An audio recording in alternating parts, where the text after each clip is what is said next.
დილამშვიდობისა დღეს 18 დეკემბერია, 4 შაბათი თქვენ უყურებთ დილის გადაცემა განთიადს, რომელსაც დღეს მე ელისაბედ აბულაძე გაუძღვები, ყველას ბედნიერ და წარმატებულ დღეს გისურვებ და შევეცდები უახლოესი საათნახევრის განმავლობაში საინტერესო და საჭირო ინფორმაცია მოგაწოდოთ.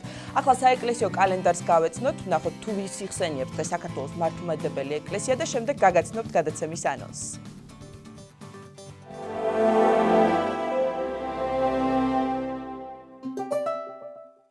დეკემბერს წმინდა მართლმადიდებელი სამოციქულო ეკლესია მოიხსენიებს ღირს და ღმერთშემოსილ საბა განწმენდილს, წმინდა მოწამე ანასტასის, ღირს კირიონ ბერს და მის ძმას ზაქარიას, ღირს მოწამე კარელ მამებს, ლათინთაგან მოწყვეტილებს.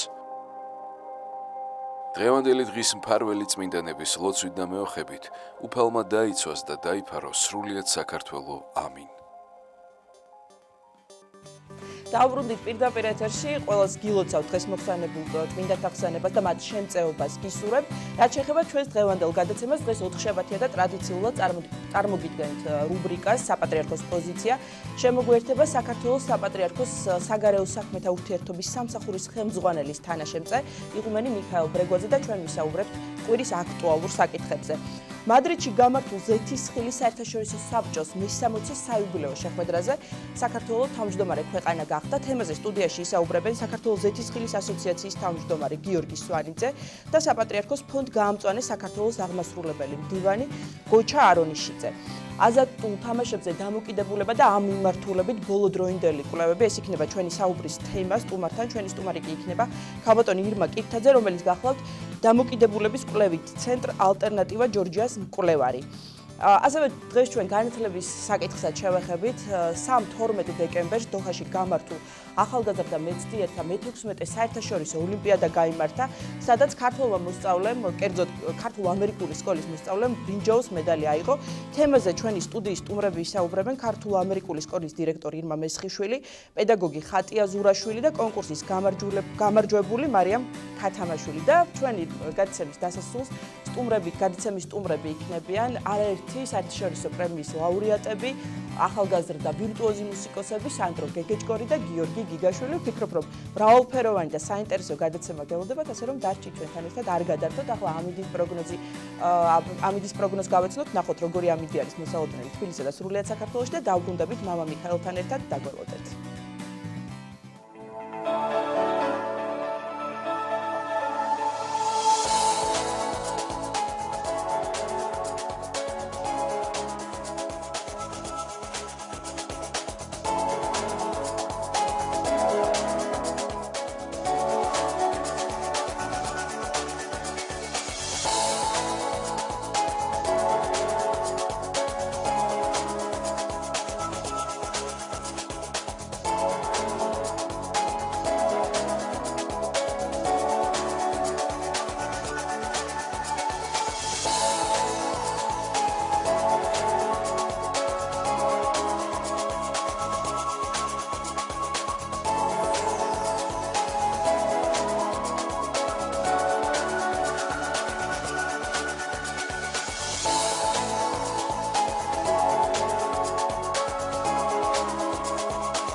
დავბრუნდით პირდაპირ ეთერში, მოგესალმებით ყველას კიდევ ერთხელ. რამდენიმე წუთში წარმოგიდგენთ რუბრიკა საპატრიარქოს პოზიცია და შემოგვიერთდება იღუმენი მიქაელ ბრეგვაძე.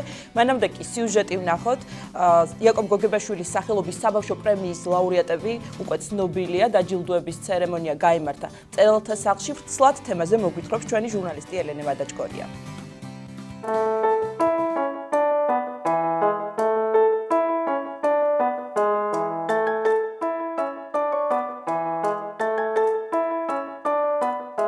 პირველი წიგნი, რომლითაც ბავშვი ცოდნის სამყაროს ეზიარება, იაკობ გოგებაშვილის დედაენაა. ამიტომ შემთხვევით არ უწოდეს საბავშვო და საყმაწვილო ლიტერატურულ პრემიას დიდი ქართველი მწერლისა და მეცნიერული პედაგოგიკის ფუძემდებლის სახელი. იაკობ გოგებაშვილის სახელობის პრემია საქართველოს განათლების, მეცნიერების, კულტურისა და სპორტის სამინისტრომ მწერალთა სახლთან ერთად 2017 წელს დააარსა. ჯილდო ყოველწლიურია და მის მიზანს წარმოადგენს საბავშვო მწერლების შემოქმედების პოპულარიზაცია და გამომცემლობების ხელშეწყობა. მწერლები, გამომცემლობების წარმომადგენლები და სხვა მოწვეული სტუმრები საბავშვო წიგნის ირგვლივ დღეს კიდევ ერთხელ გაერთიანდნენ. ორგანიზატორებმა კი გასულ წელს გამოცემული წიგნების, პიესებისა და ინოვაციური საბავშვო პროექტებიდან წლის გამარჯვებულები გამოავლინეს. ეს არის ძალიან მნიშვნელოვანი პრემია, იმიტომ რომ 3 წლის წინ დაარსდა ცალკე საბავშვო ლიტერატურული პრემია. ეს იმას გულისხმობს, რომ უბრალოდ როგორც სხვა პრემიაში, ლიტერატურულ პრემიაში კი არ არის ერთ-ერთი ნომინაცია, არამედ ეს არის აქ არის საშუალება, რომ დავაჯილდოოთ და წავახალისოთ რამდენიმე ნომინაციაში საბავშვო ავტორები და არა მარტო ავტორები, ილუსტრატორებიც აუცილებლად საჭიროებს საერთოდ ეს სფერო ძალიან დიდ მხარდაჭერას და დახმარებას სახელმწიფოს მხრიდან. აქ იგულისხმებიან ავტორები, გამომცემლებიც და დღეს ჩვენ საშუალება გვექნება, რომ დავაჯილდოოთ გამორჩეული ხალხი ნომინაციების მიხედვით და ასევე ასაკობრივი ჯგუფების მიხედვით, რაც ასევე მნიშვნელოვანია, იმიტომ რომ არ შეიძლება რომ თქვათ 3 წლის ბავშვისთვის და 14 წლის მოზარდისთვის ერთ ნომინაციაში გადიოდეს წიგნები, ხო? ამიტომ ეს დიფერენციაციაც გვექნება, ყველას უსურვებ წარმატებას და მიხარია რომ ყოველწლიურია ეს პრემია უკვე და დიდი მხარდაჭერა, იმედია რომ დიდი მხარდაჭერას გრძნობენ საბავშვო ავტორები. ამ პროექტის მიზანი გოგებაშვილის სახელი ქვია ამ პრემიას, არის ქართული საბავშვო ლიტერატურის მხარდაჭერა და ჩვენ ვცდილობთ რომ ყოველ წელს გამოვავლინოთ საუკეთესო ქართული საბავშვო წიგნები და დავაჯილდოოთ მისი ავტორები. საბავშვო ლიტერატურა საქართველოში შეიძლება ითქვას, რომ საკმაოდ უჭირს. ორიგინალური ქართული წიგნები ბევრი არ იწერება, თუმცა ამ ფონზე მაინც შემოვიდა 54 წიგნი. ამას გარდა შემოვიდა ერთი პიესა, შემოვიდა 9 ინოვაციური პროექტი, ჟიური მიიმუშავა, ჯერ გამოვლინა მოკლესია და დღეს ახლა გამოვლინდებიან გამარჯვებულები. იაკობ გოგებაშვილის სახელობის საბავშვო ლიტერატურული პრემია წელს 8 ნომინაციაში გაიცა. როგორც ჟიურის ერთ-ერთი წევრი თამარ კვიჟინაძე ამბობს, სასიხარულოა, რომ პრემიისადმი ინტერესი საკმაოდ დიდია და პრემია მწერლებისა და გამომცემლობების შემოქმედების პოპულარიზაციას უწყობს ხელს. გოგებაშვილის სახელობის საბავშვო და საყმაწვილო ლიტერატურული პრემია უკვე მესამედ იმართება და როგორც ხედავ, სულ უფრო იხვეწება, წელს გაცილებით პომპეზური და შთამბეჭდავია. მინდა გითხრათ, მე შარშანდელი კონკურსის გამარჯვებული გახლა ვარ თარგმანის ნომინაციაში. წელსაც უამრავი საინტერესო წიგნი შემოვიდა. ძალიან რთული იყო, მათგან საუკეთესოს გამორჩევა, მაგრამ გამოვარჩიეთ რამდენიმე. ვულოცავ ყველა ნომინანტს გამარჯვებას. მე ვაჯილდოვებ თარგმანში გამარჯვებულებს, წელს არის 3 სკანდინავიური წიგნი ნომინანტი. ვულოცავ ამ პრემიას ღირსეული ტრადიციის გაგრძელებას. ლამაზ გოგონას ფერადი ხალათი ეცვა. მოგძანდით, რა მოგართვათ? კონკურსში მონაწილეობას 54 წიგნი, 6 ინოვაციური პროექტი და 1 პიესა იღებდა. გამარჯვებულებს სპეციალური პრიზები და ფულადი ჯილდოები გადაეცათ. როგორც ჩვენთან საუბრის დროს გამარჯვებულები აღნიშნავენ, პრემია მათთვის საომავლო საქმიანობაში დიდი სტიმულის მომცემია. ეს არის ძალიან მნიშვნელოვანი პრემია, იაკობ გოგებაშვილის სახელობის პრემია. წარდგენილი მქონდა საბავშვო წიგნი, მთებისა და ტყეების ამბები. ამ წიგნმა გაიმარჯვა პოეზიის ნომინაციაში. აქ არის საბავშვო ლექსები, დაყოფილი გაზაფხულად, შემოდგომად, ზამთრად, ყველა წარმოდგენილი ეს დროები და რა ვიცი, ძალიან მოსწონთ ბავშვებს. ახლა გოგებაშვილის პრემიით დამშვენებული ალბათ უფრო მოეწონებათ და უფრო მივა მათ გულთან. თავისთავად ლიტერატურული პრემიები ერთგვარი სტიმულია და მოტივაციაა მწერლებისთვის, თუმცა კარგახანი ქართულ ლიტერატურაში არ არსებობდა საბავშვო პრემია და აი მესამე წელიწადს მესამე ტარდება გოგებაშვილის პრემიის დაჯილდოების ცერემონია და ვფიქრობ ძალიან კარგი სტიმულია მათთვისაც, ვინც ბავშვებისთვის წერდა, მაგრამ რაღაცა საომავლოდ შეიძლება იფიქრონ იმაზე, რომ მეტი მოტივაცია მიეცეთ მათაც. მაგრამ ჩემთვის ყოველთვის აღნიშნავ, რომ ჩემთვის ყველაზე მთავარი მოტივაცია ეს არის ბავშვების დამოკიდებულება. ყოველ შაბათს მიხდება ხოლმე ბავშვებთან შეხვედრა და აი მათი გულწრფელი ემოციები ყველაზე უმნიშვნელოვანესი პრემიაა და თავისთავად ცხადია ეს პრემიაც, რომელიც გოგებაშვილის სახელს ატარებს და ამით არის განსაკუთრებული, ძალიან მნიშვნელოვანია და ძალიან გახარებული ვარ. ნომინაციაც და გამარჯვებაც ძალიან მოულოდნელი იყო, იმიტომ რომ ყოველთვის უფრო მეტი ნომინანტი არის თარგმანის კატეგორიაში. პრემიის მნიშვნელობა ცხადია, უდავოდ ძალიან დიდია, იმიტომ რომ 10 წლის წინ საერთოდ ძალიან მცირე იყო საბავშვო და საყმაწვილო ორიგინალი წიგნები ქართულ ენაზე. დღეს ეს პრემიაც დასტურია იმის, რომ ამ სფეროში მოძრაობა დაიწყო, ხალხი ინტერესდება შექმნით. აღსანიშნავია, რომ საბავშვო ლიტერატურაში გაწეული 8 წლისთვის სპეციალური პრემია საბავშვო პოეტ ზია ჩხეტიანს გადაეცა.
დავბრუნდით პირდაპირ ეთერში რუბრიკით საპატრიარქოს პოზიცია შემოგვიერთდა საქართველოს საპატრიარქოს საგარეო ურთიერთობათა სამსახურის ხელმძღვანელის თანაშემწე იღუმენი მიქაელ ბრეგვაძე.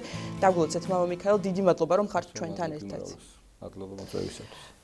მამა მიქაელ, ჩვენ ვსაუბრობთ კვირის აქტუალურ საკითხებზე და ბუნებრივია გუშინდელ ტრაგიკულ ფაქტს უნდა გამოვეხმაუროთ. გარდაიცვალა 15 წლის ლუკას სირაძე.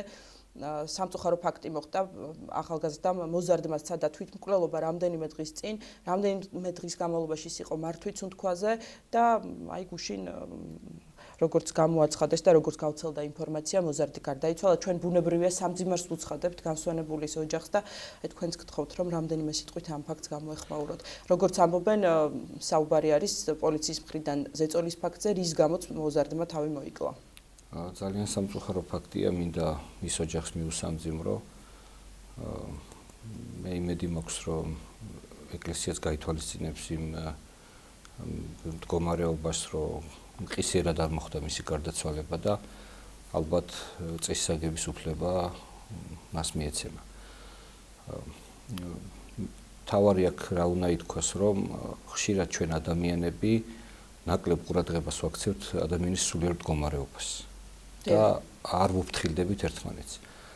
არსებობს ცხოვრებაში ჩამოყალიბებული ზნეობრივი ნორმატივები და წესები. აი როგორც გზაზე, თუ გზაზე მე ვიცავ გზის ესე იგი საგზაო წესებს და შემხედრი მანქანაც იცავს საგზაო წესებს, რა თქმა უნდა ავარიის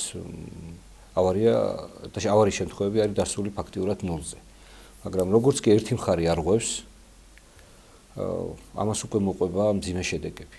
და სწორედ ასეა, როცა ჩვენ ვლაპარაკობთ თავისუფლებაზე, თავისუფლება ეს არ არის რაღაცა უსაზღვრო რაღაცა გამოვლინება ადამიანის ბუნებისა და რაღაცა უმუხრუჭო მდგომარეობა ადამიანის სულში. თავისუფლება ეს არის სწორი ცხოვრების წესი. და როცა ჩვენ აი ამ სწორი წესს მივსდევთ, მაშინ არ ხდება ასეთი ტრაგიკული მოვლენები. დღეს ძალიან მძიმე მდგომარეობაა, როდესაც ვამბობთ ერთი მხრივ, რომ სრული თავისუფლება აქვს აგერ ახალგაზრდას, რაც უნდა ის გააკეთოს, მაგრამ მეორე მხრივ მას ვალდებულებები აქვს და ასევე სკოლას აქვს ვალდებულები, რომ ეს ადამიანი რაღაცა ფორმით უნდა აღზარდოს. საერთოდ აღზრდად დისციპლინას ითვალისწინებს და ადამიანიც უნდა იყოს დისციპლინისათვის მზად. და ამავე დროს, როცა ადამიანს დიდი დისციპლინაც უნდა ასწავლო და აღზრდის ნორმებიც უნდა იყოს შესაბამისი და ამავე დროს მოფრთხილებაც უნდა იყოს მეორე მხრიდანაც. და აი ეს რაღაცა ერთობლივი მუშაობაა. ეს არ ხდება ცალმხრივად და როდესაც გადამეტება ხდება რომელიღაცა მხრიდან, შედეგებიც მერე სახეზე გვაქვს. და თან შეიძლება ეკლესია ჩავარდეს ისეთ მდგომარეობაში, რომ ყველანაირად ადამიანს შევიდეს ყველანაირად ადამიანის მდგომარეობაში, მაგრამ შეიძლება იყოს ესეთ შემთხვევა, მე მქონდა ესეთ შემთხვევები, კონკრეტულად ორჯერ მივედი უწმინდესთან ერთ-ერთი ადამიანის საკითხზე, რომელსაც ასევე თავი მოიკლა, ისიც ბავშვი იყო, მოზარდი იყო, მაგრამ ის უმალ გარდაიცვალა და რა თქმა უნდა უარი მივიღე, იმიტომ რომ არის რაღაცა ჩვენ რისიქითაც ვეღარ გადავდივართ და ჩვენც მძიმე მდგომარეობაში ვარდებით ხოლმე ამ შემთხვევაში. იგივე გახსოვთ გირჩის ამბავი იყო ზუსტად იგივე. დიახ, თუმცა აქ ცოტა სხვა სიტუაცია არის ამ შემთხვევაში. ხო, არის ძალადობის, როგორც ამბობენ პოლიციის მხრიდან ძალადობის გამო ბავშვმა თავი მოიკლა. ანუ გადამეტება ჰქონდა, ძალის გადამეტებას ჰქონდა ადგილი პოლიციის მხრიდან, ზეწოლა იყო. ხო, ეს ჯერ უნდა გაირკვეს კონკრეტულად თუმცა დააკავეს ორი პოლიციელი, გუშინ გავრცელდა ესეთი ინფორმაცია. ხო, და ის სწორედ ამაშია საქმე, რომ ჩვენ გამოვალ მდგომარეობაში შევედით. აუცილებელია დისციპლინა. შეუძლებელია დისციპლინის გარეშე ადამიანი გაიზარდოს, ხო? ამაზე წმინდა წერილში უამრავი ადგილები გვაქვს მოყვანილი, სადაც რაღაცა ერთგვარი სიმკაცრე არის საჭირო ბავშვის მიმართ, მაგრამ ამავე დროს ეს სიმკაცრე უნდა განელდეს ისეთი დიდი სიყვარულით, ისეთი დიდი სამართლიანობით, რომ ადამიანის სულმა არ მიიღოს ზიანი. და აი როდესაც ჩვენც არა ვართ ამ საკითხში გამორკვეულები კარგად, როცა თვითონ ბავშვიც ამაში ვერ ერკვევა, რა თქმა უნდა ეს შედეგები აისახება მე მთელ საზოგადოებაზე. დიახ, თუმცა როგორც თქვენ ბრძანეთ, კიდევ ერთხელ შევახსენოთ მაყურებელს, მამა მიქაელმა ბრძანა, რომ ალბათ ეკლესია მიიღებს მხედველობაში იმ ფაქტს, რომ ბავშვის გარდაცვალება არ მოხდა მყისიერად და ის რამდენიმე დღე იმყოფებოდა მართვით სუნთქვაზე და ალბათ მის კი, ახლა მე როცა ვფიქრობ რაღაც საეკლესიო კანონიკით ასე იქნება, იმიტომ რომ დიახ. გონია რომ მისცემენ უფლებას. როგორც ცნობილია, თვითმკვლელობის შემთხვევაში წესის აგება არ ხდება, თუმცა იმედი გვაქვს, რომ ამ შემთხვევაში მოხდება გამონაკლისი. თვითმკვლელობის შემთხვევაში წესის აგება აღარ ხდება, იმიტომ რომ წესის აგება ხდება ქრისტიანულად გარდაცვლილ ადამიანზე. დიახ. და როცა ჩვენ სახეზე გვაქვს არაქრისტიანული გარდაცვალების ფორმა, როცა გვაქვს სახეზე ისეთი მძიმე მდგომარეობა, მაგალითად, როდესაც ადამიანი გადის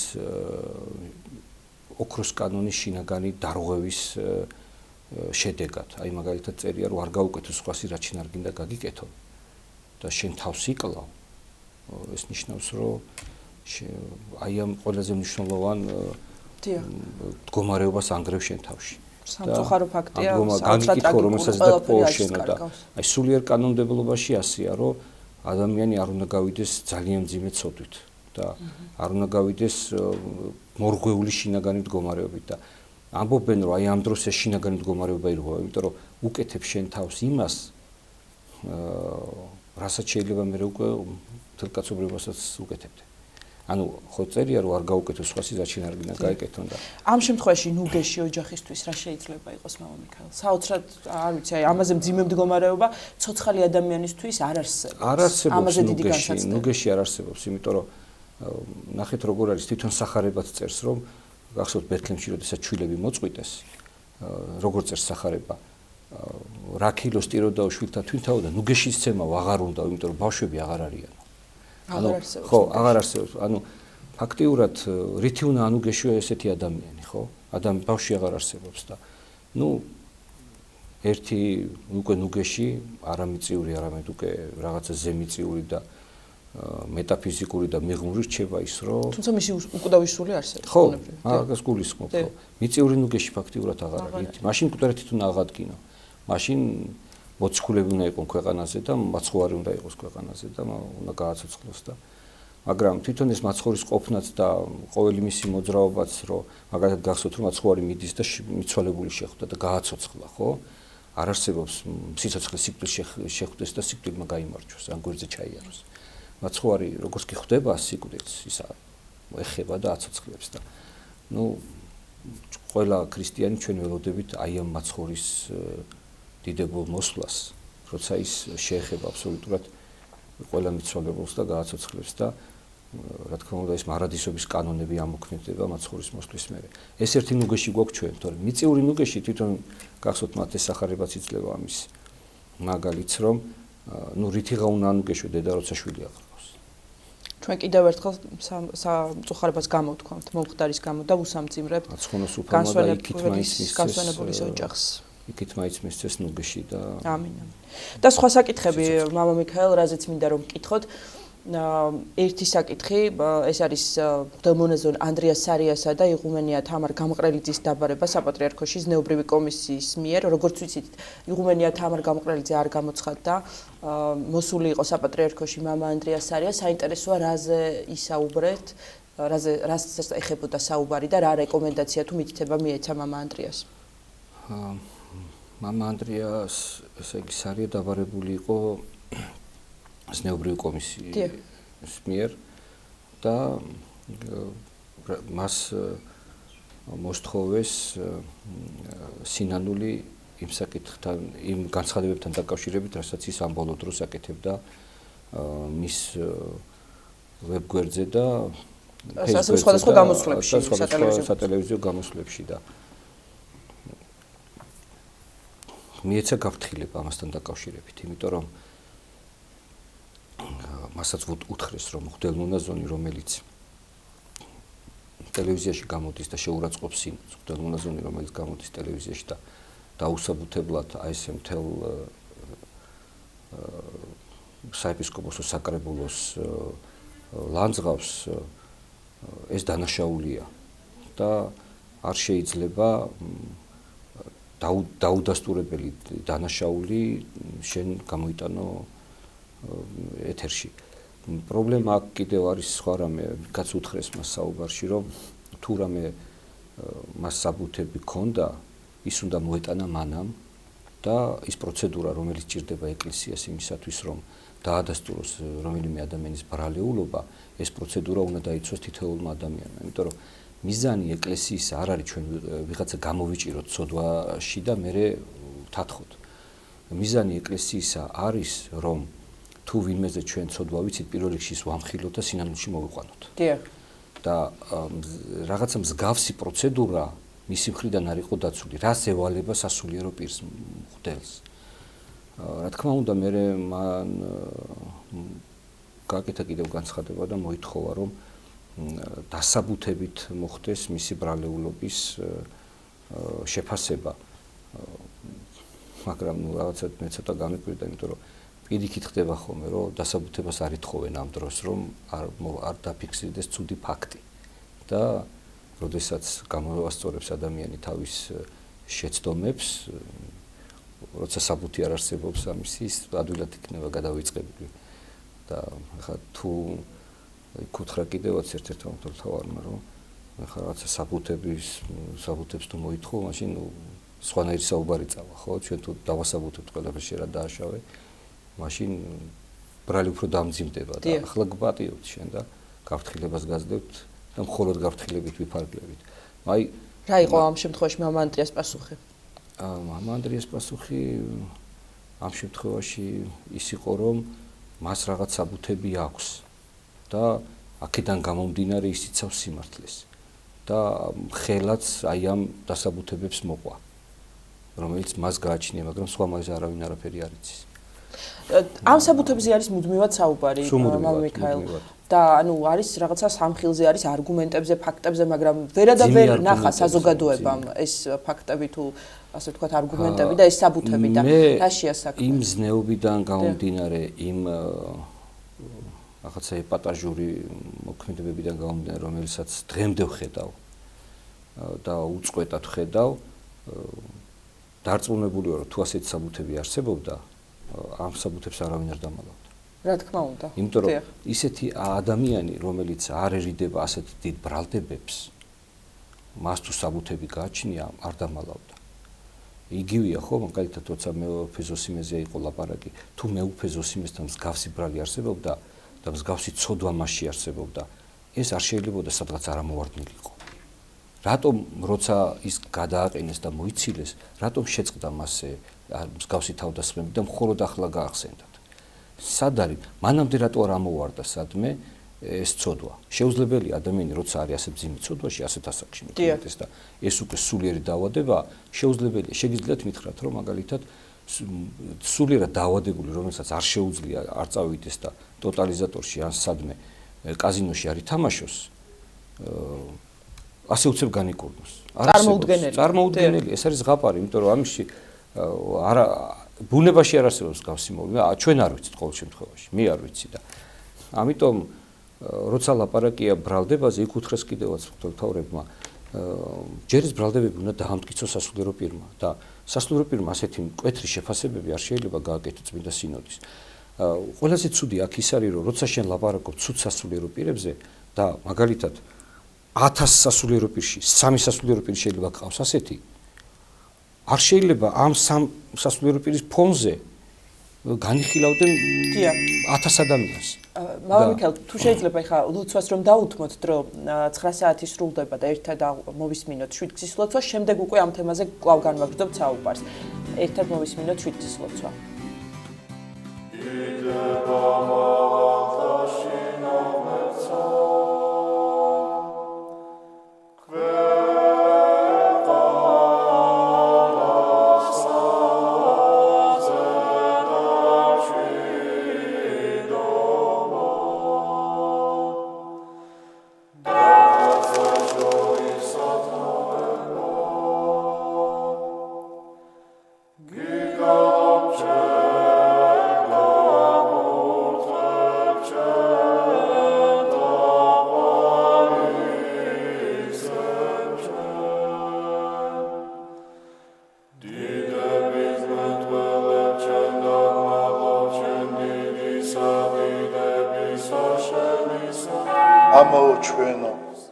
რომელი ხარ ცათაშინა წმინდა იყავ სახელი შენი მოვედინ სუფევა შენი იყავ ნება შენი ვითარცა ცათაშინა ეგრეცა ქვეყანასა ზედა პური ჩვენი არსობისა მომეც ჩვენ დღეს და მომიტევენ ჩვენ თანანადებნი ჩვენი ვითარცა ჩვენ მიუტევებთ თანამდებთა მათ ჩვენთა და ნუ შემიყანებ ჩვენ განსაცდელსა არამედ მიხსნენ ჩვენ ბოროტისაგან რამე თუ შენი არს სუფევა ძალი და დიდება მამისა დაძისა და წმინდისა სულისა აცდა მარადის და უკუნითი უკუნისამდე ამინ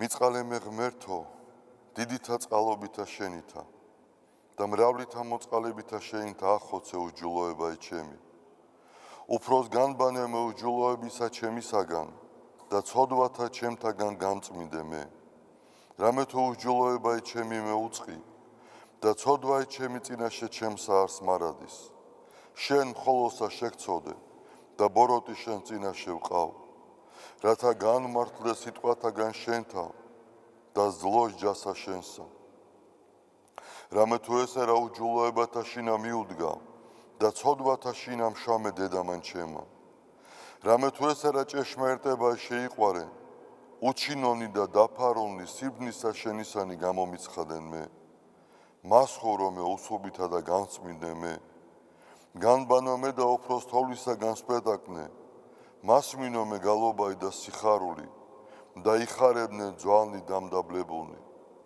გარე მიაქციე პირი შენი ცოდვათა ჩემთაგან და ყოველი უჯულოებაი ჩემნი ახოცე გული წმინდა დაბადე ჩემთანა ღმერთო და სული წრფელი განმიახლე გვამსა ჩემსა ნუ განმაგდებ მე პირისა შენისაგან და სულსა წმინდასა შენსა ნუ მიმიღებ ჩემგან მომეცმე სიხარული მაცხოვარებისა შენისა და სულითა მთავრობისათა დამამტკიცე მე ვასწავლე უჯულოთა გზანი შენი და უღმრთონი შენ და მოიქცენ მიხსენ მე სიცხთაგან ღმერთო ღმერთო ცხოვრებისა ჩემისაო იხარებდეს ენა ჩემი სიმართლესა შენსა უფალო ბაგენი ჩემნი აღახვენ და პირი ჩემი უთხრობდეს ქებულებასა შენსა რამე თუ უკეთუმცა გენება მსხვერპლი შემცა მეწირა არამედ საკვერთხი არ აქთნდეს მსხვერპლი ღმრთისა არს სული შემოსრული გული შემოსრული და დამდაბლებული ღმერთმან არა შეურაცხყოს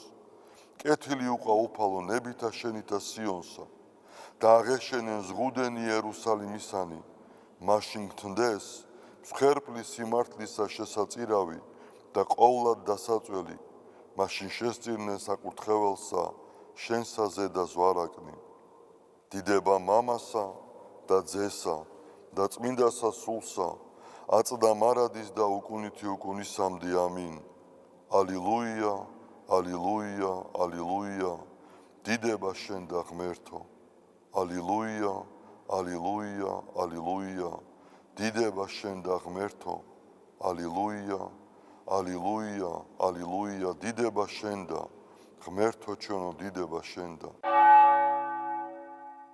ღვთისმშობელო ქალწულო გიხაროდენ მიმადლებულო მარიამ უფალი შენთანა კურთხეულ ხარ შენ დედათა შორის და კურთხეულ არს ნაყოფი მუცლისა შენისა რამე თუ მაცხოვარე გვიშევ სულთა ჩვენთა უფალო დიდება შენ და ღმერთო გაამთლიანე და გადაარჩინე საქართველო უფალო დიდება შენ და ღმერთო გაამთლიანე და გადაარჩინე საქართველო უფალო დიდება შენ და ღმერთო გაამთლიანე და გადაარჩინე საქართველო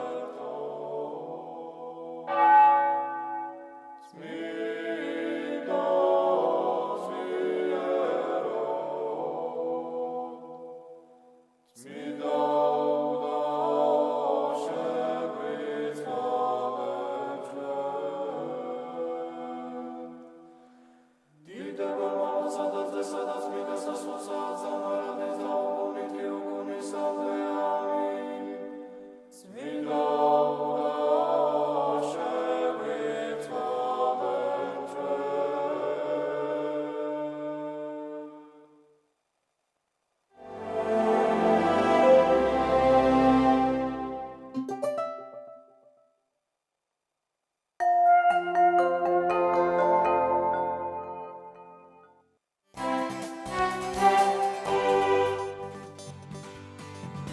დავბრუნდით პირდაპირ ეთერში, ყველას მოგილოცავთ საბა გამწმენდელის ხსენებას და ვაგრძელებთ საუბარს საქართველოს საპატრიარქოს საგარეო ურთიერთობათა სამსახურის ხელმძღვანელის თანაშემწე წესთან, იღუმენ მიქაელ ბრეგვაძესთან, რომელიც ჩვენი სტუმარი არის. მამაო, დაგლოცეთ კიდევ ერთხელ მოგესალმებით. ეთერშია საპატრიარქოს რუბრიკა საპატრიარქოს პოზიცია და ჩვენ საუბრობდით ანდრიას არიას, დელმონეზონ ანდრიას არიასა და იღუმენია თამარ გამყრელიძის დაბარებაზე საპატრიარქოში ზნეობრივი კომისიის მიერ, რომ შევახსენოთ მაყურებელს, მამა მიქაელ რა სასჯელი მიეცა მამა ანდრიას, შევახსენებ ასევე მაყურებელს იმასაც, რომ იღუმენია თამარი არ გამოცხადდა საპატრიარქოში, ასევე იმასაც შევახსენებ, რომ მამა ანდრია და იღუმენია თამარი არიან ჭყონდიდის ყოფილი მიტროპოლიტის მეუფე პეტრეს მხარდამჭერები და თანამოაზრეები. კომისია ამ ეტაპზე მხოლოდ გაფრთხილებით შემოიფარგლა, გაითვალისწინეს ის მდგომარეობა, რომ საერთოდ საეკლესიო მორჩილების დისციპლინა ერთ-ერთი მნიშვნელოვანი პოსტულატია ქრისტიანობაში. ამიტომ როცა ადამიანი ხარ ისეთ მღვდელმთავართან, რომელიც თქვა წინააღმდეგობაშია სინოდთან, ეს შეუძლებელია არ აისახოს რომელიმე სასულიერო პირზე. ამიტომ ეს მდგომარეობა გაითვალისწინა წმინდა სინოდმა, თვითონ ზნეობრივმა კომისიამ და სინოდის წევრებმა და რა თქმა უნდა დაელოდებიან იმას, რომ ნელა-ნელა ამ მდგომარეობიდან ეს პიროვნება გამოვიდეს. ამიტომ შეიძლება ამას სასჯელიც არ დავარქვათ ჩვენ, სასჯელი უკვე ის იყო, რომ გაფრთხილება იყო, მხოლოდ გაფრთხილებით შემოიფარგლა და ის ჭყონდიდის ეპარქიიდან გადაყვანილი იქნა ზედაზენზე. დაემორჩილა ამ სასჯელს. ამას ახლა ვნახავთ, იმიტომ რომ მეუფე პეტრეც ასევე განამწესეს შიომღვიმის მონასტერში, მაგრამ არ დაემორჩილა. ეს ახლა მომავალში გამოჩნდება, მაგრამ მე ვამბობ თვითონ რა მოიმოქმედა ზნეობრივმა კომისიამ. გაითვალისწინა რა ის მძიმე მდგომარეობა, რომელშიც ამ წლებში იმყოფებოდა, გადაწყვიტა, რომ უმჯობესია მისთვის იყოს სხვა ეპარქიაში, გამოვიდეს ამ მდგომარეობიდან და შემდეგ უკვე დააკვირდებიან მის მოქმედებას. თუ გააგრძელა ასეთი საქმიანობა, რასაც აქამდე აკეთებდა, რა თქმა უნდა, ამას უკვე სხვა რეაგირება მოყვება. დიახ, ამ შემთხვევაში გამწესებულია ზედაზნის მონასტერში და მიეცა მხოლოდ ერთი გაფრთხილება, ხო? მხოლოდ გაფრთხილება. რაც შეეხება იღუმენია თამარს, რომელიც არ გამოცხადდა საპატრიარქოში. ისიც ასევე გამოუცხადებლად, როგორც ხდება ხოლმე რა, ყველი გახდება ეს, რომ შეიძლება ადამიანის სასამართლოზე არ გამოცხადდეს, მაგრამ განაჩენი გამოუტანო. მსგავსი რამ იყო, ის განამწესეს სამთავროს დედათა მონასტერში. დიახ, საინტერესო დაემორჩილება თუ არა დედათამარი. აი ეს უკვე მომავალში უნდა ვნახოთ ჩვენ არ ვიცი ახლა რეკომენდაციას ასე ვთქვათ. იმედია. დიახ. მამა მიქაელ, რაც შეეხება მეორე საკითხს, ჩვენ წინა შეხვედრისას მამა ანდრიასთან ეს თემა ასე ვთქვათ წამოჭერით, თუმცა ვერ განვავრცეთ.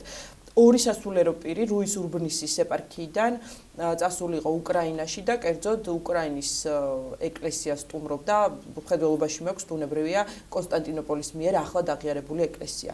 აი ამ ფაქტთან დაკავშირებით დამატებით რა ინფორმაცია შეგიძლიათ რომ მოგვაწოდოთ? ამ ფაქტთან დაკავშირებით ჩვენ დაურეკეთ მეუფე იობის სამდივნოს, რომ ეკითხათ მეუფესათვის კონკრეტულად რა მოხდა და ასეთი პასუხი მივიღეთ, რომ მეუფეიობი მათ ჩააყენეს საქმის ყურში, რომ იგზავნებიან ათენის, ესე იგი, საღვთისმეტყველო სასწავლებლიდან უკრაინაში და თუ მისცემდა მეუფეიობი ამის ლოცვა კურთხევას. მეუფეიობმა განაცხადა, რომ მე მათ მივეცი ლოცვა კურთხევა, რომ საღვთისმეტყველო მისიით წასულიყვნენ, მაგრამ არ მიიღოთ მონაწილეობა საღვთო ლიტურგიაში. და მათ მიიღეს მონაწილეობა საღვთო ლიტურგიაშიც, ესე იგი. არა, მეუფეიობისგან მათ ამის კურთხევა არ ქონდა, თვითონმე განაცხადეს, რომ არ მიიღეს მონაწილეობა, მაგრამ როგორც ჩანს, აქ მონაწილეობა ის არ მიიღება, გულისხმობდა არ შემოსვას მსახურებაზე, არ მსახურებას თორემ მსახურებაზე რომ იდგნენ, თუ არ იდგნენ, ამაზე საუბარი არ არის. მაგრამ აქ არის ძალიან ბევრი ეჭვები. დიახ. კერძოდ რა? კერძოდ ის, რომ პირველ რიგში ეს ადამიანები ჩავიდნენ და იქ ილაპარაკეს საქართველოს ეკლესიის სახელით. მეორე კითხვა იმაში მდგომარეობს, რომ ათენის საღვთისმეტყველო სასწავლებელმა ქართველები რატო გაუშვა და რა ვთქვათ, 10 ეკლესიის, ვთქვათ, ათენის ეკლესიის წარმომადგენლები. ყველა მიცის, რომ აქ ვითარება არ არის ასე კარგად, როგორც მაგალითად ზოგიერთ გონია.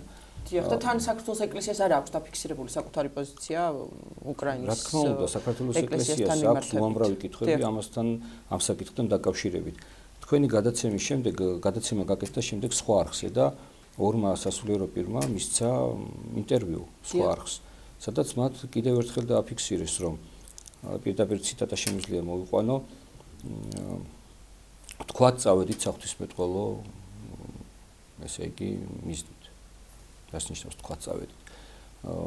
ვინ გაგიშვათ, როგორ წახვედით, რა მიზანს ემსახურებოდა და რა კონფერენცია ჩატარდა, ეს ყველაფერი ხო უნდა ვიცოდეთ და ამ შემთხვევაში არ ვიცით.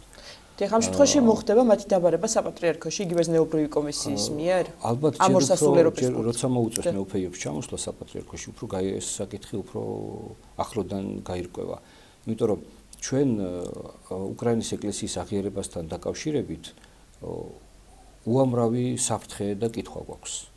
იმიტომ რომ კარგად მოგვეხსენება ახლა ჩვენ თუ ახლა დღეს კოსტინოპოლის მაგალითად პატრიარქი და მისი სინოდი როცა უნდა აკრებიას ხმარობს და როცა უნდა ეკონომიას ხმარობს უკრაინასთან მიმართებაში, ეს ფაქტიურად აბსოლუტურ თავისუფლების მოქმედების უნარს აძლევს მას და მას შეუძლია 300 წლის წინანდელი რაღაცა შეთანხმება, რომელიც 300 წლის განმავლობაში დასტურდებოდა სხვადასხვა პატრიარქის მიერ, საკუთარივე პატრიარქების გადაწყვეტილება გააუქმოს, შექმნას ალტერნატიული ეკლესია არსებულ ეკლესიაში, არსებულ ეპარქიებში ახალი ეპისკოპოსები გამოაცხადოს ეპისკოპოსებად, ისიც აღიაროს, ესეც აღიაროს,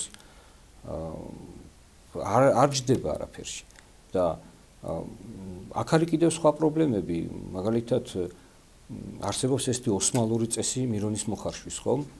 1517 წლიდან რომ მირონი რატომღაც უნდა მოიხარშოს კოსტინოპოლის საპატრიარქოში და ამის მერე კოსტინოპოლის საპატრიარქო ფაქტიურად როცა აღიარებს ავტოკეფალიას, უკვე აღარ აძლევს მირონის მოხარშვის უფლებას და აი ახალი ფორმაა რაღაცა ავტოკეფალური მისი რა ქვია აღიარებისა, რომელიც ჩვენ აქამდე არ ვიცოდი და არც გვისწავლია.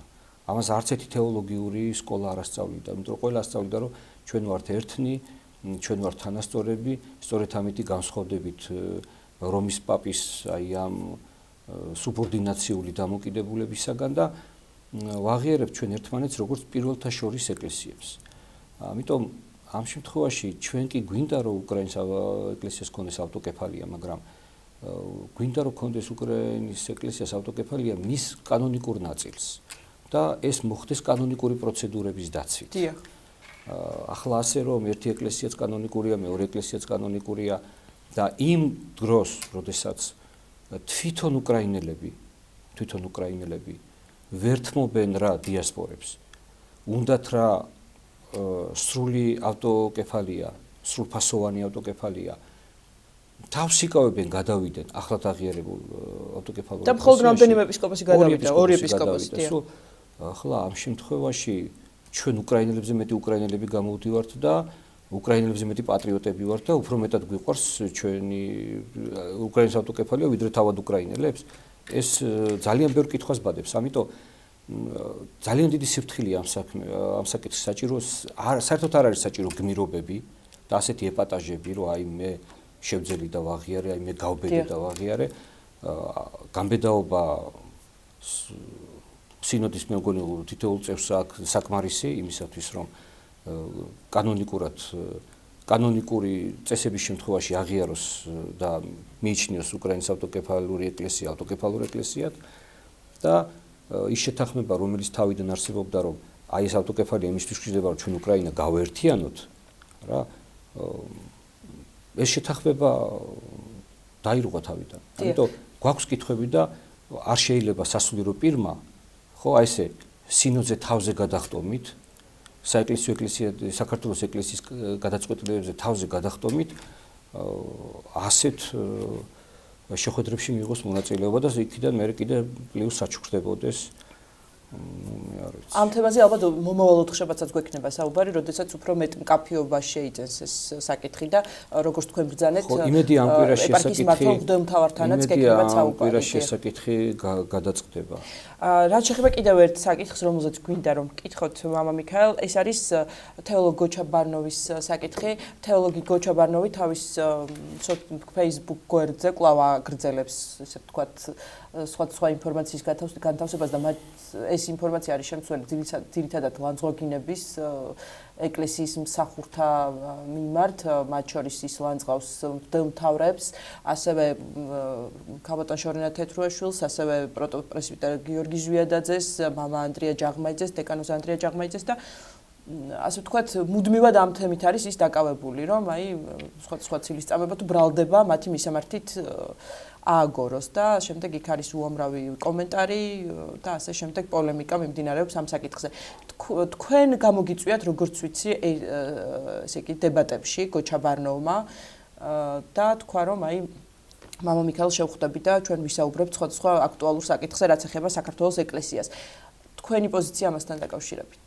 აი ვერ წარმოვიდგენთ ამასთან დაკავშირებით მე როგორ მტკივა გული, იმიტომ რომ ძალიან კარგად ვიცნობ გოჩაბარნოვს ის როცა გაანთავისუფლეს ის საქართველოს ესე იგი ეკლესიის აკადემიის სასწავლებლიდან ძალიან გული დამწყდა, იმიტომ რომ ძალიან მოაზროვნე პიროვნება და ბევრი საკითხები ფუნდამენტურად ესმის. მაგრამ მე ვფიქრობ, რომ ამ შემთხვევაში უბრალოდ მან სხვა მხარე აირჩია და ეს არის ის მხარე, რამდენიც არ უნდა მიგიღო შენ განათლება, ეს არავის არ უსწავლებია. ამ საკითხში ვერ იქნები მართალი უბრალოდ, იმიტომ კი არა რომ ნასწავლი არ ახარ, იმიტომ რომ ეს უბრალოდ მართლმადიდებლობა ასეთი არ არის და არ არსებობს ეს მართლმადიდებლობა. და აი გული მწყდება, იმიტომ რომ ჯერ ის არის ოფიციალური წარმომადგენელი, ახლა ასწავლის საბაუნში, ხო? დიახ. და ერთი მხრივ არ არის სწორი ოფიციალურმა წარმომადგენელმა ასეთი განცხადებები აკეთოს. ერთი სასწავლებლის დეკანი იყო და მეორე ეკლესიის მიმართ გააკეთო ასეთი განცხადებები. ეს ერთი, მეორე, მან გამომიწვია კიდევ, იმიტომ რომ ალიას მისცა ინტერვიუ და ამ ინტერვიუსთან დაკავშირებით მე ჩემი აზრი დავაფიქსირე და გამომიწვია და მეც რა თქმა უნდა განუცხადე, რომ კი ბატონო, დავსხდეთ ისეთ ტელევიზიაში, სადაც ჩვენ შევძლებთ სრულყოფილად ცალ-ცალკე განვიხილოთ თითოეული თემა, რაც შეეხება უკრაინის ავტოკეფალიას, რაც შეეხება მირონის მოხარშვას, რაც შეეხება თვითონ ავტოკეფალურ სტატუსს, რაც შეეხება მოსახლეს ინსტიტუციას, იმიტომ რომ ის აცხადებს, რომ 1917 წლის მსგავსი რამე არ ყოფილა ეკლესიაში. და რა თქმა უნდა, ძალიან კარგი იქნება, იმიტომ რომ საზოგადოება ბოლოს და ბოლოს გაერკვევა ამ საკითხებში, ხო? აი ეს მუდმივად შეურაცხყოფებია და მუდმივად რაღაცა ცოდნისა და თეოლოგიის საკითხით ხდება აი ესეთი გაბითურება საპატრიარქოს წარმომადგენლებისა და აკადემიისა, მისი თეოლოგიური მრწამსისა და ასე შემდეგ. ამიტომ მე ახლა ძალიან გულდაწყვეტილი ვარ ამასთან დაკავშირებით და ვისურვებდი, რომ ეს რეჟიმი მან შეცვალოს და გადავიდეს აბსოლუტურად სხვა რეჟიმზე, სადაც ჩვენ საზოგადოებას ინფორმაციას უფრო მივაზვით, ვიდრე მაგალითად ჩვენ უარყოფით დამოკიდებულებებს. დიახ, იმედი გვაქვს, რომ ამ თქვენ შეთავაზებასაც ბატონი გოჩაბარნოვი მიიღებს და ჩვენ სიამოვნებით დაგიფრთხოთ ეთერს. კი და რა თქმა უნდა, ერთსულოვნება. შევახსენებ მაყურებელს, სტუდიაში საუბრობდა საქართველოს საპატრიარქოს საგარეო ურთიერთობათა სამსახურის ხელმძღვანელის თანაშემწე იღუმენი მიქაელ ბრეგვაძე. რამდენიმე წუთში დავბრუნდებით მცირე ვიდეო რგოლის შემდეგ.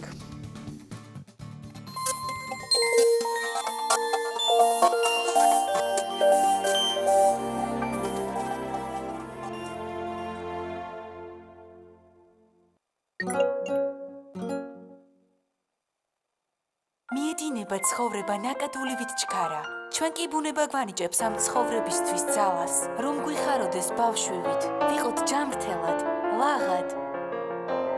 გვქონდეს ოჯახში სითბო და სიყვარული მარად. მაიონეზი სლობოდა, ცოცხალი საკვები.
დავბრუნდით პირდაპირ ეთერში, მოგესალმებით ყველას, ვინც ახლა შემოგვიერთდით და გვიყურებთ, ვაგრძელებთ გადაცემას ძალიან საინტერესო თემით. მადრიდში გამართულ ზეთისხილის საერთაშორისო საბჭოს მე-13 საიუბილეო შეხვედრაზე საქართველოს თავმჯდომარე ქვეყნად დასახელდა. თემაზე სტუდიაში ისაუბრებენ ჩვენი სტუმრები.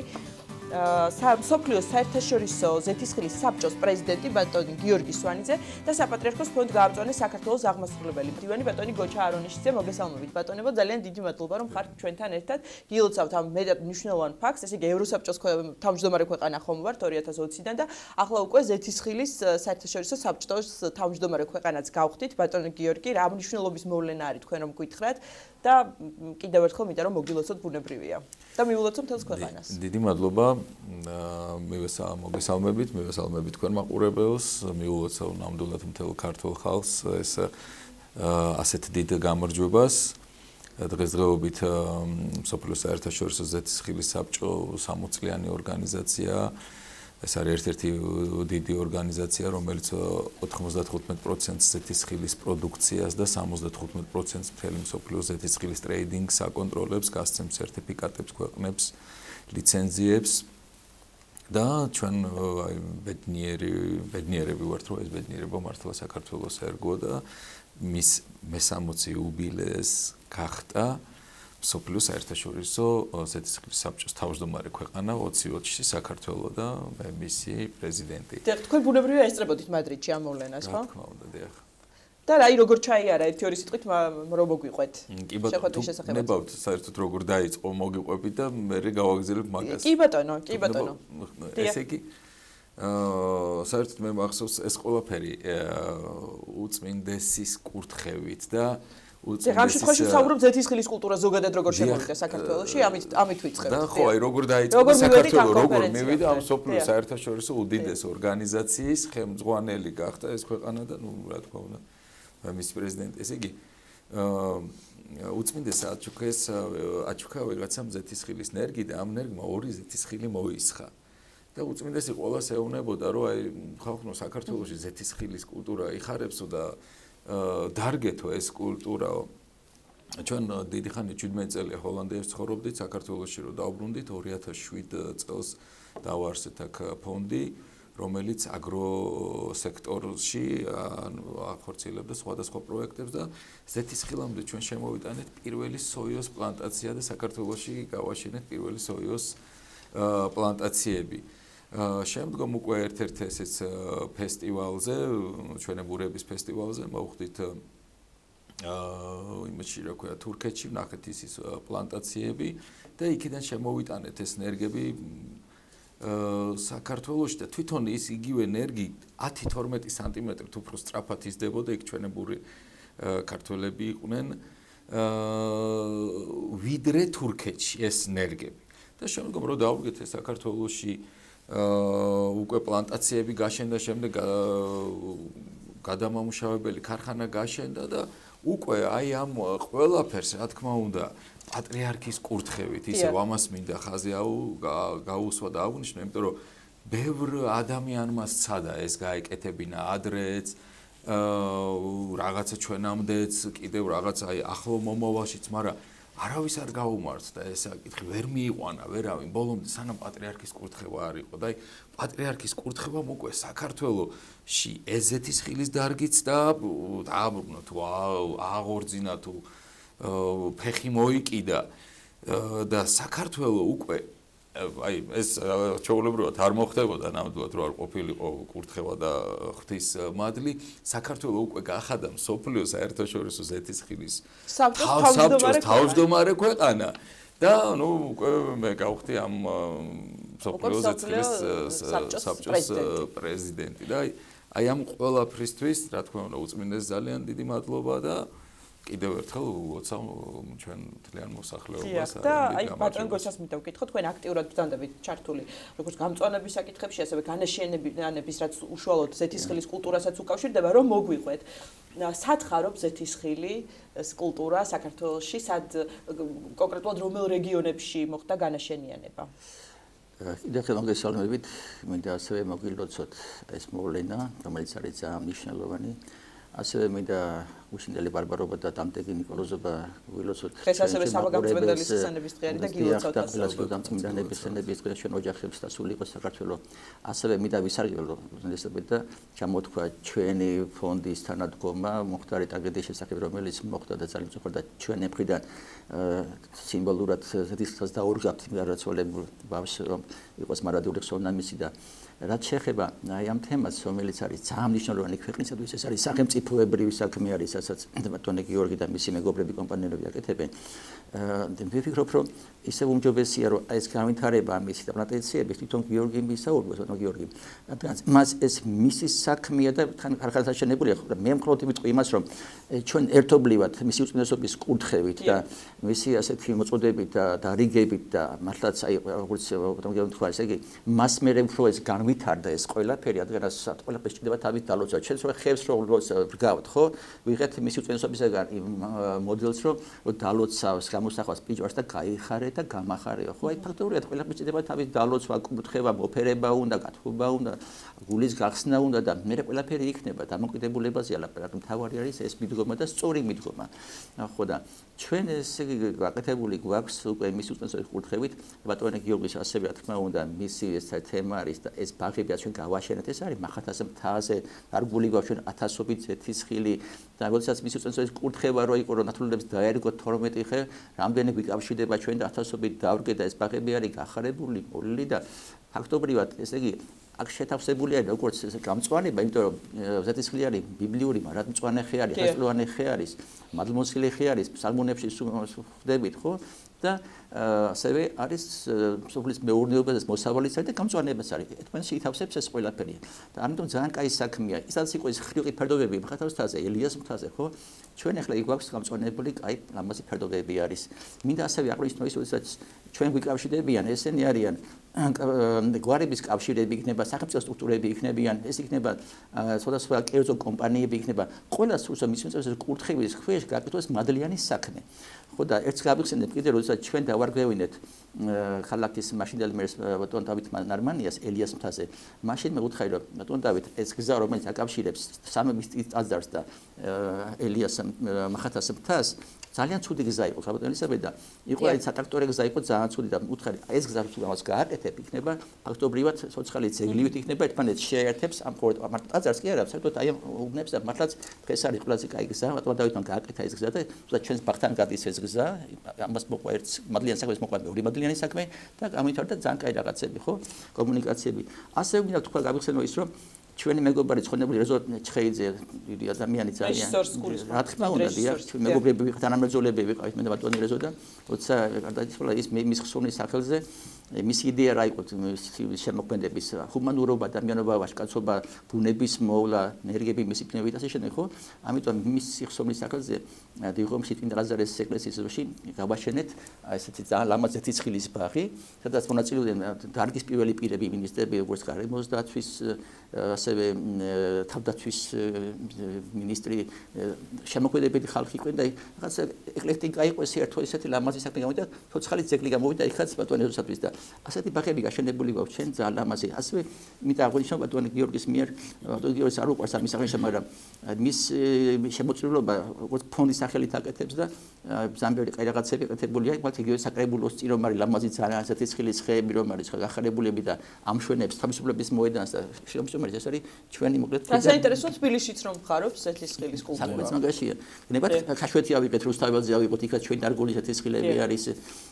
ასევე ჩვენ დაურგეთ, აი ის რომ მოხდა მზიურში ტრაგედია იქ უკანა ფერდობზედაც ის არის იქ მემორიალი, ჩვენი დარგული ზეთისხილები არის იმულად. ეს თემა არის იმდენად მნიშვნელოვნად წმინდა, იმდენად კარგია, რომ ჩვენ ყველა გვიკავშირდება და ჩვენ ჩვენი მხრიდან გვინდა რომ ესე იგი გამთბარი იყოს ურთიერთობა და დანარჩენი უკვე თვითონ ეს საქმე არის ქართული საქმეა, როგორც ბატონი გიორგი ახორციელებს თავის მეგობრთან ერთად და დანარჩენს თვითონ იტყვის ესე იგი. და მე ასევე მაყურებელს მინდა ვუთხრა რომ პატრიარქმა თქვენ ბატონო გიორგი და ბატონო გოჩა თქვენც ასევე თუ დამეხმარებით რომ სიგელები ვაჩვენოთ ჩვენს მაყურებელს დაგაჯილდოვათ საქართველოს სხვადასხვა რეგიონებსა და ქალაქ თბილისში ეკოლოგიისა და ინფრასტრუქტურის განვითარების საქმეში შეტანილი მნიშვნელოვანი წვლისთვის სიგელით. ეს არის საპატრიარქოს სიგელი. ეს არის 2018 წლის ჯილდო, თუმცა მოგვიანებით ბუნებრივია რომ გილოცავთ მართლა ძალიან მნიშვნელოვანი და საპასუხისმგებლო ჯილდო არის. პატრიარქია წერს ხელს. ძალიან ილია მეორე წერს ხელს და ეს არის ჩვენთვის განსაკუთრებულად თვითფასი ჩვენ ცხოვრებაში ვაკეთებდი იმის აღნიშვნას განსაკუთრებით. პატრიარქი განსაკუთრებულ ყურადღებას ჩვენი შთამომავლობა მარტო ჩვენ კი არა ჩვენი შთამომავლებები ამაყებენ. რა თქმა უნდა, გამწვანების საკითხებს და მისგან კურთხევა გვაქვს ყველას რომ ერთი ხე მაინც დავრგოთ. ადამიანებმა რამდენად ვითვალისწინებთ საინტერესო არის ბატონო გოჩა თქვენ მუდმივად ამ პროცესში ჩართული ბრძანდებით და ანუ ძალიან ბევრი ადგილი გამწვანდა სწორედ ფონდის ხელმძღვანელი თქვენ ბრძანდებით ბატონო გიორგი ასე ერთად ამ მიმართულებით საქმიანობთ საინტერესო არის აი სვეტიცხოვლის ეზოზეც მინდა გკითხოთ როგორც ვიცით დაგეგმილი გაქვთ სვეტიცხოვლის ეზოს გამწვანება უახლოეს ხანებში მოგახსენებთ ეს ძალიან მნიშვნელოვანი პროექტია რომელიც ჩვენ ამას ბევრი ვთქვათ ვერ კიდევდა ხელს, იმიტომ რომ ძალიან ფაქიზი თემა არის, ძალიან მნიშვნელოვანი, ძალიან საკრალური სივრცე არის, მოგხსენება და ჩვენ ამის გამოცდილება გვაქვს, იმით რომ აი ჩვენ მაგალითად შარშან გავამწვანეთ სამთავროს ხედაში, სამთავროს მონასტრის წინ ტერიტორია, რომელიც ასევე ჩვენ დავამტკიცებინეთ ეს პროექტი, მოგხსენება ხედას ადებს არის იუნესკოს ქვემდებარეობაში არის, ადებს მორატორიუმი ყველა მშენებლობას რემონტს შეშენდა და ჩვენ ამას ხელი მოვუკიდეთ, ყველაფერი შევათანხმეთ და შარშანოს განმახორციელეთ ეს დიდი საქმე ძალიან გამწვანება სამთავროს მონასტრის წინ დავდგეთ მწვანეობები გაუკეთეთ, ისიც შემოვღობეთ. ეს იყო დღესწაული იყო 100 ჯარისკაცი, 100 მრავალშვილიანი, 100 ჩოხოსანი ელჩები ყველანი ამაში. ეს ყველა ჩვენი გარგო არის დღესწაული, იმიტომ რომ ხალხი მოდის და რგავენ იქ ჩვენ ვახვედებთ იქ ამოღებული ორმოებია, გაფლადებულია ნერგი, თავის ყველაფერი და ოჯახებით მოდიან, ბავშვებით მოდიან, სამსხურები მოდიან და არ დღესწაული მისი უწესრობის კურთხების ქვეშ ყველას უხარია მის განხორციელება. თუმცა მას კარგი ამინდია ეს იყო საერთოდ კაი რაღაცა ძალიან, ხო და რაც ეხება სვეტიცხოველს მოგახსენებთ ეს იმდენად მნიშვნელოვანი ჩვენი ყველასთვის სადაც არის მეორე იერუსალიმი ქვია მოგხსენებათ ხეთას და სადაც არის უფლის კვარტი ჩვენ ამას ძალიან იმდენად იდრუდუნებით 3 წელი ამაზე მუშაობთ ხალხო ელისაბედ და ამაში ჩავდეთ ჩვენ მრავალი სპეციალისტი აკადემიკოსები სხვადასხვა დაარგის ეს იყო ისტორიკოსები იყვნენ ეს ის იყო არქიტექტორები იყვნენ იუნესკო ლანდშაფტები იყვნენ სასაგებია და ჩვენ ჯერ შევთანხმდით საპატრიარქოს და მერე შევთანხმდით კულტურის სამინისტროს ბატონი კანთიძესთან და მერე ეს გაგზავნილი არის ეხლა იუნესკოში ამას ჩვენ ვეუბნები და იქნება საერთო პროექტი იქნება ძალიან ლამაზი პროექტი მე ხა წინსწრება არ მინდა იმიტომ არ წარმოვიდა პროექტი არ იყოს წინსწრები და იქნება ძალიან ესე იგი საყოველთაო პროექტი ბატონ გიორგი ძალიან მოკლედ მინდა გკითხოთ იმიტომ რომ დრო აღარ გვაქვს რა შესაძლებლობას აძლევს ჩვენს ქვეყანას ესე იგი მსოფლიოს საერთაშორისო ზეთისხილის საბჭოს თავმჯდომარეობა ესე იგი თვითონ ამ ორგანიზაციის ძალიან დიდ როლზე მინდა უკვე გესაუბრეთ, გითხარით. თვითონ ამ ორგანიზაციაში გაწევრიანებაც არის ძალიან დიდი ჩვენთვის ბენეფიტი, მაგრამ კონკრეტულად ქვეყანას რა ბენეფიტებს მოუტანს.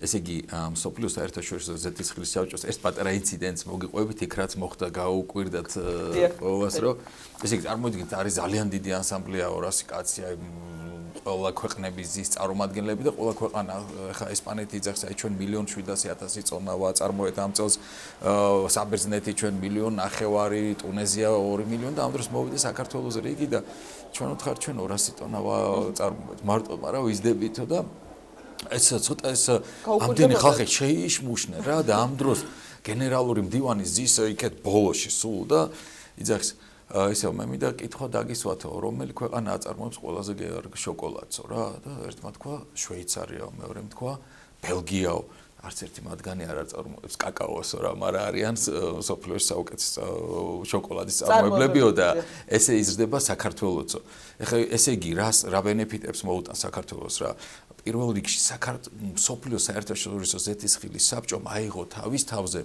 საქართველოში ზეთისხილის დარგის სწორი განვითარებით ამის ხელშეწყობით ესე იგი აქ იქნება ტრეინინგები აქ იქნება სხვადასხვა გამოეგზავნება სუბსიდები გაიხსნება საქართველოში ერთ-ერთი უდიდესი ლაბორატორიული ცენტრი რომელიც შეამოწმებს ამ ზეთისხილის პროდუქციას და ძალიან ბევრი რამე კიდევ ბენეფიტები აი საქართველოს სხვა დროსაც აუცილებლად უნდა მოგიწვიოთ და უფრო ვცლად ამ თემაზე ვისაუბროთ ძალიან საინტერესო საკითხია დიდი მადლობა აი ამ კარგი საქმისთვის მადლობა ჩვენს პატრიარქს ამ არაჩვეულებრივი ბრძნული ინიციატივისთვის მე შევახსენებ მოგახსენებთ ჩვენს მაყურებელს, რომ გადაცემის სტუმრები იყვნენ საპატრიარქოს ფონდ გაამწვანე საქართველოს გამგეობის თავმჯდომარე და ასევე მსოფლიო საერთაშორისო ზეთისხილის საბჭოს პრეზიდენტი ბატონი გიორგი სვანიძე და საპატრიარქოს ფონდ გაამწვანე საქართველოს აღმასრულებელი მდივანი გოჩა არონიშიძე. რამდენიმე წუთში დავბრუნდებით და გველოდეთ.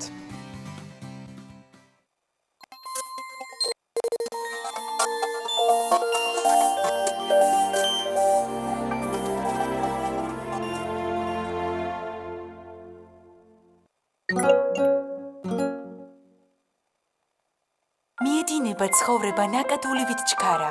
ჩვენ კი ბუნება გვანიჭებს ამ ცხოვრებისთვის ძალას, რომ გვიხაროდეს ბავშვივით, ვიყოთ ჯანმრთელად, ლაღად.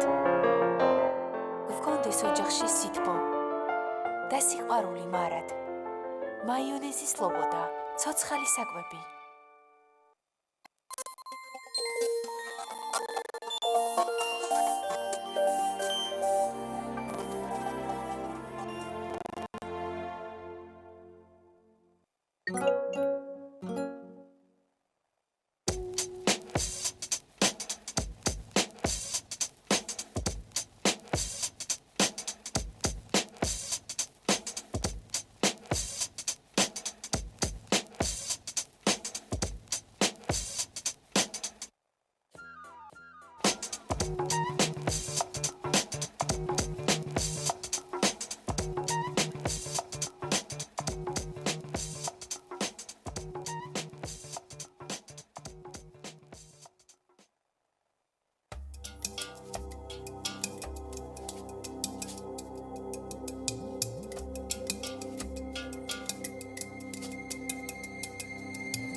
დავბრუნდით პირდაპირ ეთერში, ვაგრძელებთ გადაცემას აზარტულ თამაშებზე დამოკიდებულების პრობლემა და ამ მიმართულებით ბოლოდროინდელი კვლევები. ეს იქნება ჩვენი საუბრის თემა სტუმართან. ჩვენი სტუმარი კი გახლავთ ქალბატონი ირვან კირთაძე, რომელიც გახლავთ დამოკიდებულების კვლევითი ცენტრის ალტერნატივა ჯორჯიას მკვლევარი. მოგესალმებით ქალბატონო ირვან. დიდი მადლობა რომ მოგწანდით. პირიქით მადლობა რომ დროს უთმობთ ესეთ მნიშვნელოვან საკითხს, რომელიც არც თუ ისე კარგად არის ჩვენს ქვეყანაში შესწავლილი.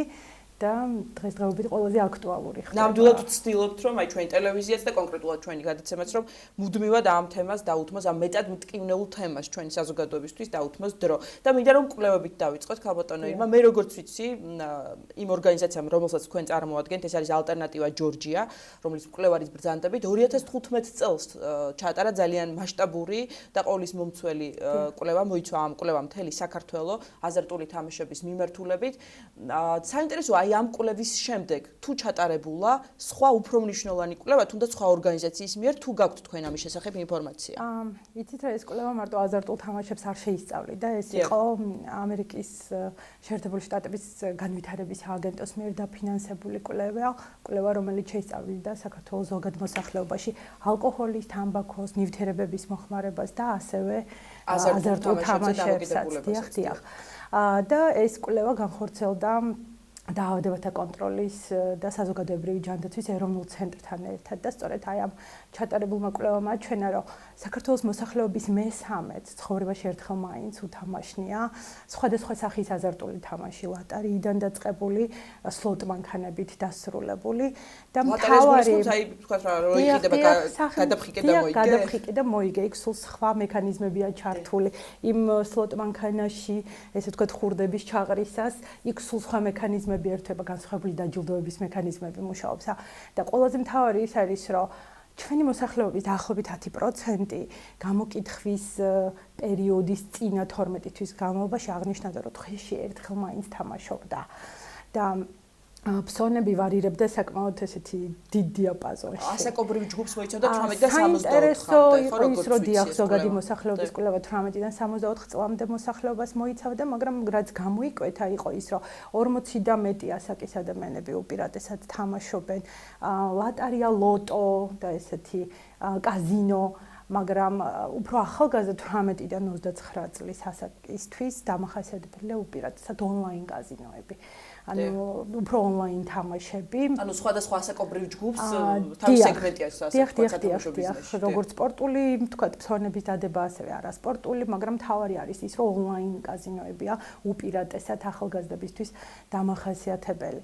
რაც შემდეგი კვლევა, ესე ვთქვათ, რაც ჩატარდა, ეს იყო დაავადებათა კონტროლის და საზოგადოებრივი ჯანდაცვის ეროვნული ცენტრის მიერ ჩატარებული 2016 წელს 16 წლის მოზარდებში ჩატარდა. ბუნებრივია მათ მის ხელმისაწვდომობა კაზინოებზე არა აქვთ, მაგრამ რაც თავარია ონლაინ კაზინოებზე არის წვდომა და იცით მთელმა საქართველოს იცით რომ დღესდღეობით ის რაღაც პირადი ნომერი, რომელსაც ითხოვს თქვათ ონლაინ კაზინო დაშვების სახით, ეს არის ნებისმიერი 11 ნიშნა ციფრების კომბინაცია.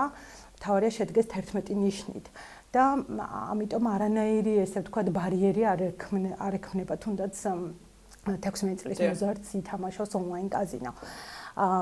რაც მთავარია აქ გამოიკვეთა ის, რომ 6 საათზე მეტ ხანს ატარებს დროს ონლაინ ჩვენი მოზარდების ძალიან დიდი წილი. და ეს რა თქმა უნდა ვარირებს სხვადასხვა ესე ვთქვათ მაჩვენებლებით დაახლოებით გამოკითხულთა 24% მიუთითებს, რომ მხოლოდ შაბათ-კვირას უთმობს 6 საათზე მეც ონლაინ. აი ქალბატონო ირმა, ვინაიდან ჩვენ ბოლოდროინდელ კვლევებზე ან უახლეს კვლევებზე ვერ ვსაუბრობთ, იმიტომ რომ ფიზიკურად არ ჩატარებულა ჩვენს ქვეყანაში. აი წინა კვლევების გათვალისწინებით, აი ამ წინა კვლევების საფუძველზე დღევანდელ სურათზე რა შეგიძლიათ რომ გითხრათ? ძალიან საინტერესო იყო ამ ხრივ შემოსავლების სამსახურიდან ამოღებული ინფორმაცია, რომელიც გვეუბნება, რომ 1.3 მილიარდი იყო ბრუნვა 2018 წელს ამ სათამაშო ბიზნესის და მათგან შემოსავლების სახით სახელმწიფო ბიუჯეტში შევიდა 193 მილიონი. ესე იგი რას ვერ ელევა ჩვენი სახელმწიფო, ესე გამოდის. ანუ ქვეყნის შემოსავლების 2.4% შეადგენდა. მაგრამ ღირს ეს თანხა იმად, რომ თუნდაც ერთი ადამიანი გაუბედურდა ეს. ეს თანხა რამდენად ღირს ნამდვილად ამაზე არ შეიძლება ესე ვთქვათ ერთი ან ორი პასუხის გაცემა, ძალიან კომპლექსური თემაა, მაგრამ როგორც სხვადასხვა სისტემატური მიმოხილვები თუ სამეცნიერო კვლევები მიუთითებენ, არ ღირს, იმიტომ რომ ეს არის ზოგი მეცნიერი იმასაც ასაბუთებს, რომ ეს არის ტყუილი, ესე ვთქვათ, იმედები იმის, რომ ეკონომიკაში რაიმე შეიძლება შევიდეს სარგებლის სახით, იმიტომ რომ სარგებელი მარტო ფული არ არის. სარგებელი არის ჩვენი ჯანმრთელობა, ჩვენი მომავლის ჯანმრთელობა. ამიტომ საკმაოდ ესეთია პრობლემურია ეს საკითხი და პრობლემური გემბლინგი, როგორც ესეთი დეფინიცია ჯერ კიდევ წინა საუკუნის 80-იან წლებში ჩდება, რომელიც მაშინ ესე ფიქრობდნენ, რომ ეს იყო იმპულსის კარგვის, იმპულსის კონტროლის აშლილობა. თუმცა მოგვიანებით, თუ რაღაც 5 წლის წინ გამოვიდა მეხუთე გადასინჯვა, ფსიქიკური აშლილობების სადიაგნოსტიკო და სტატისტიკური სახელმძღვანელოსი, რომელმაც კლასიფიკაცია შეუცვალა პრობლემურ გემბლინგს და იგი გადაიტანა ადიქციებში. ვინაიდან თანამედროვე ნეირომეცნიერული კვლევები, რასაც ამბობს, არის ის, რომ ზუსტად თავის ტვინში აქტიურდება ის ცენტრები, რომელიც აქტიურდება სხვადასხვა ნივთიერებების მოხმარების დროს. წეგან თქვენ ძალიან საინტერესო, ასე ვთქვათ, რამ ახსენეთ, უბრალო ბატარეის თამაში, ანუ გადაფრიკე და მოიგე, ასე ვთქვათ, რომელიც რეკლამაც მუდმივად გვესმის. ანუ ამანაც კი შეიძლება გამოიწვიოს რაიმე ფსიქოლოგიური დამოკიდებულება ადამიანში. აი ესეთმა ძალიან შეიძლება ზერელე შეხებამ ასეთი პირდაპირ კავშირი რომ აიზამენთ კონკრეტულად აი ესეთი თამაში შეიძლება მივიდეს პათოლოგიურ გემბლინგამდე არა, მაგრამ აი ის მექანიზმი რომელიც მოგვიანებით როგორც ადიქცია ყალიბდება, მის ჩამოყალიბებაში მნიშვნელოვანი წვლილი შეაქვს სწორედ იმას თუ რა მოლოდინებია, როდესაც რა არის გემბლინგი, ეს არის როცა რაღაც საფასურის, რაღაცა ღირებულის გადახდის სანაცვლოდ იღები ისევ რაღაცა ჯილდოს პრიზს, ხო? ამიტომ აი ეს მოლოდინი გადაფრიკე და მოიგე, ეს არის შედარებით გადავადებული მოლოდინი, მაშინ როდესაც საუბარი გვაქვს კაზინოებზე ან სლოტ მანქანებზე, მანდ უკვე მომენტალური, ესე ვთქვათ, დაჯილდოება მოდის. ამიტომაც განსხვავებული მექანიზმებია, თუმცა ჩამოყალიბებაში ხალხს საერთო და კავშირი მაინც ხო ასე თუ ისე. არის მაინც, იმიტომ რომ მაინც ადიქციამდე მიდის ეს ყველაფერი. დიახ, რაც შეეხება კვლევებს, როდესაც ატარებთ ხოლმე კვლევებს, ბუნებრივია იქ ქალბატონებისა და მამაკაცების რაოდენობაც დგინდება, ხო? როგორც წესი. ნამდვილად კი. აი თქვენი კვლევების საფუძველზე რა შეგიძლიათ გითხრათ? აი მაგალითად გეტყვით აი მესპადის მაგალითზე, რომელიც სასკოლო გამოკითხვაა ევროპული 16 წლის ასაკის მოსწავლეებში ჩატარდა, 7-ჯერ მეტი ბიჭი თამაშობს ვიდრე, ანუ უფრო მეტად 7-ჯერ მეტია ბიჭების რაოდენობა, რომლებიც თამაშობს არა, უფრო სწორედ ონლაინ მეტ დროს ატარებს. და ასევე არა, ხოთაშორის მოზრდილებში 2015-ში ჩატარებულმა კვლევამ აჩვენა, რომ ქალებიც აი ეს გადაფრიკე და მოიგეს, უფრო ქალები მიუთითებენ, რომ თამაშობენ, თუმცა ეს აზარტული, უშუალოდ კაზინოსთან ბმული უფრო მეტად მამაკაცები. დიახ, თუმცა ონლაინ თამაშებზე და ონლაინ დიახ, ესეც ერთად მოიაზრება ნამდვილად. ეს საინტერესო სხვა ქვეყნებს რა მიდგომები აქვთ ამ საკითხთან დაკავშირებით? რისი გადამოღება შეგვიძლია ჩვენ ამ პრობლემის მოსაგვარებლად? როგორ უპირისპირდებიან აი ამ ძალიან ძიმე სენს, ხო? რასაც გემბლინგი ქვია. ნამდვილად, აი ჩვენთან ამჟამად დაავადებათა კონტროლის ცენტრმა პირველად გამოყო, ესე ვთქვათ, თანხა ამ პრობლემის შესასწავლად და გლობალური ინიციატივა ფსიქიატრიაში რამდენადაც ვიცი, ახორციელებს ამ პროექტს, რომ შეისწავლოს ეს პრობლემები და ზუსტად ის, რომ ჩვენი ქალაქი მთლიანად მოფენილია, ძალიან დახვეწილი, ძალიან ესეთი სარეკლამო მესიჯებით, აი ამას შეისწავლის ზუსტად და კრიტიკულ აზროვნებაზე ორიენტირებულ სტრატეგიასაც თავაზობს, თუმცა არის შედარებით უფრო გამოცდილი და ძლიერი ქვეყნები, რომლებსაც აქვთ ფუფუნება ჩაატარონ სხვადასხვა ტიპის კვლევები, რომლებიც გვეუბნებიან, რომ აკრძალვა არ იმუშავებს. აკრძალვის შემთხვევაში ყველაფერი გადავა მიწისქვეშეთში და ის გაცილებით უკონტროლო გახდება. ამიტომ მისი რეგულირება და გარკვეული შეზღუდვების დაწესება ბევრად უფრო ეფექტური იქნება. თქვათ იგივე გამოიღო კი ბატონო, თქვათ იგივე შეზღუდვებით იყო სიგარეტის მოხმარებამ, გარკვეული შეზღუდვების დაწესებამ შეამცირა მოხმარება. ნამდვილად გამოიღო შედეგი. რა შეიძლება ვინც არ ეწევა, ის არ წუხდება. რა შედეგი, ანუ რა სტრატეგიები შეიძლება იქნას გამოყენებული. მაგალითად, იქ სადაც უშუალოდ ეკრანთან მიდის თამაში, არის ესეთი მიდგომები, როდესაც ან 3 საათში ერთხელ, ან 6 საათში ერთხელ იძულების წესით ითიშება, ესე ვთქვათ, ეს მექანიზმი, სათამაშო მანქანა. ან რაღაცა პერიოდულობით ჩნდება ეკრანზე მესიჯი, რომ თქვენ დახარჯეთ ამდენი თანხა, ან თქვენ ამდენი ხანია უკვე იმყოფებით, თამაშობთ ამდენი ხანი. ან შეზღუდვა დაწესდეს, ვთქვათ, სამუშაო საათებში, რომ ეს დღეში 24 საათი, კვირაში 7 დღეს სრულ ესეთ რეჟიმში არ მუშაობდეს ესეთი დაწესებულებები.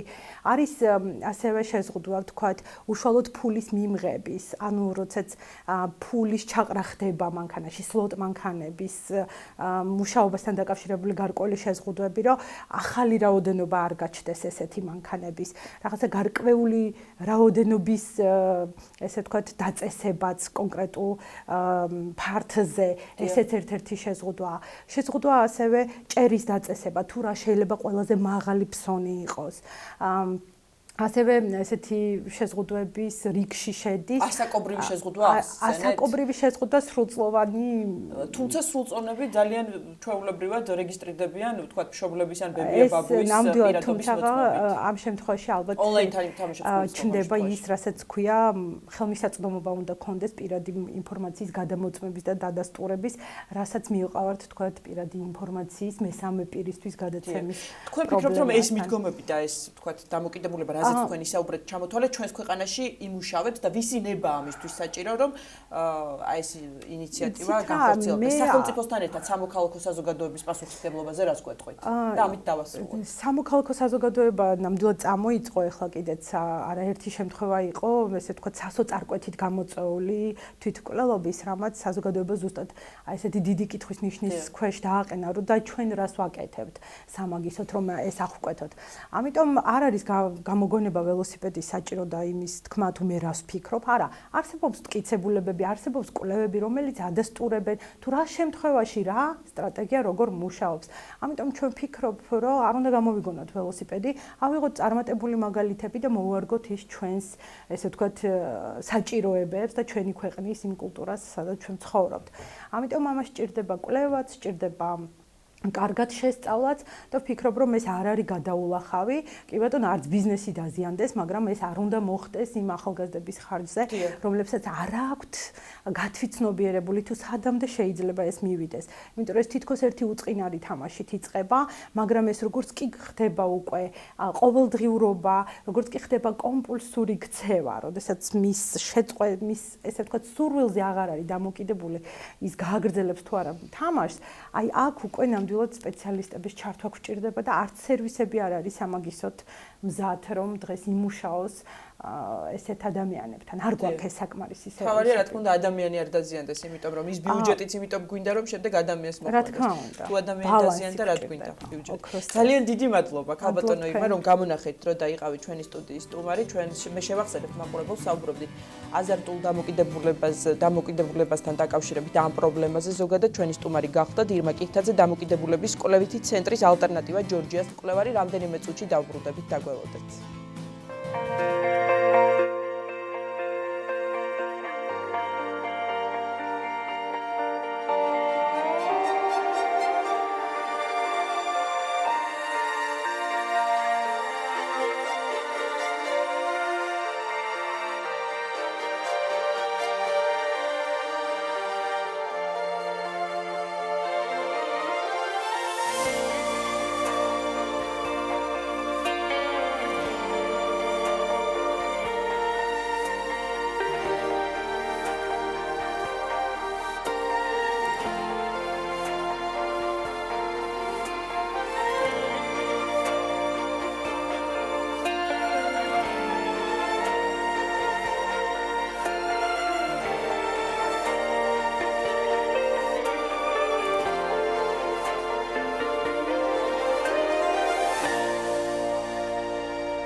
დავბრუნდით პირდაპირ ეთერში და ვაგრძელებთ გადაცემას 3-12 დეკემბერს დოჰაში გაიმართა ახალგაზრდა მეცნიერთა მე-16 საერთაშორისო ოლიმპიადა, რომელშიც მონაწილეობდნენ ქართველი მოსწავლეები და ქართულ-ამერიკული უმაღლესი სკოლის მოსწავლემ მიიღო ბრინჯაოს მედალი. თემაზე სტუდიაში ისაუბრებენ ქართულ-ამერიკული სკოლის დირექტორი ირმა მესხიშვილი, პედაგოგი ხატია ზურაშვილი და კონკურსის გამარჯვებული მარიამ ქათამაშვილი. მოგესალმებით, ძალიან დიდი მადლობა რომ ხართ ჩვენთან ერთად და პირველ რიგში რა თქმა უნდა გილოცავთ ამ გამარჯვებას, ამ წარმატებას, განსაკუთრებით მარიამს მინდა მიულოცო.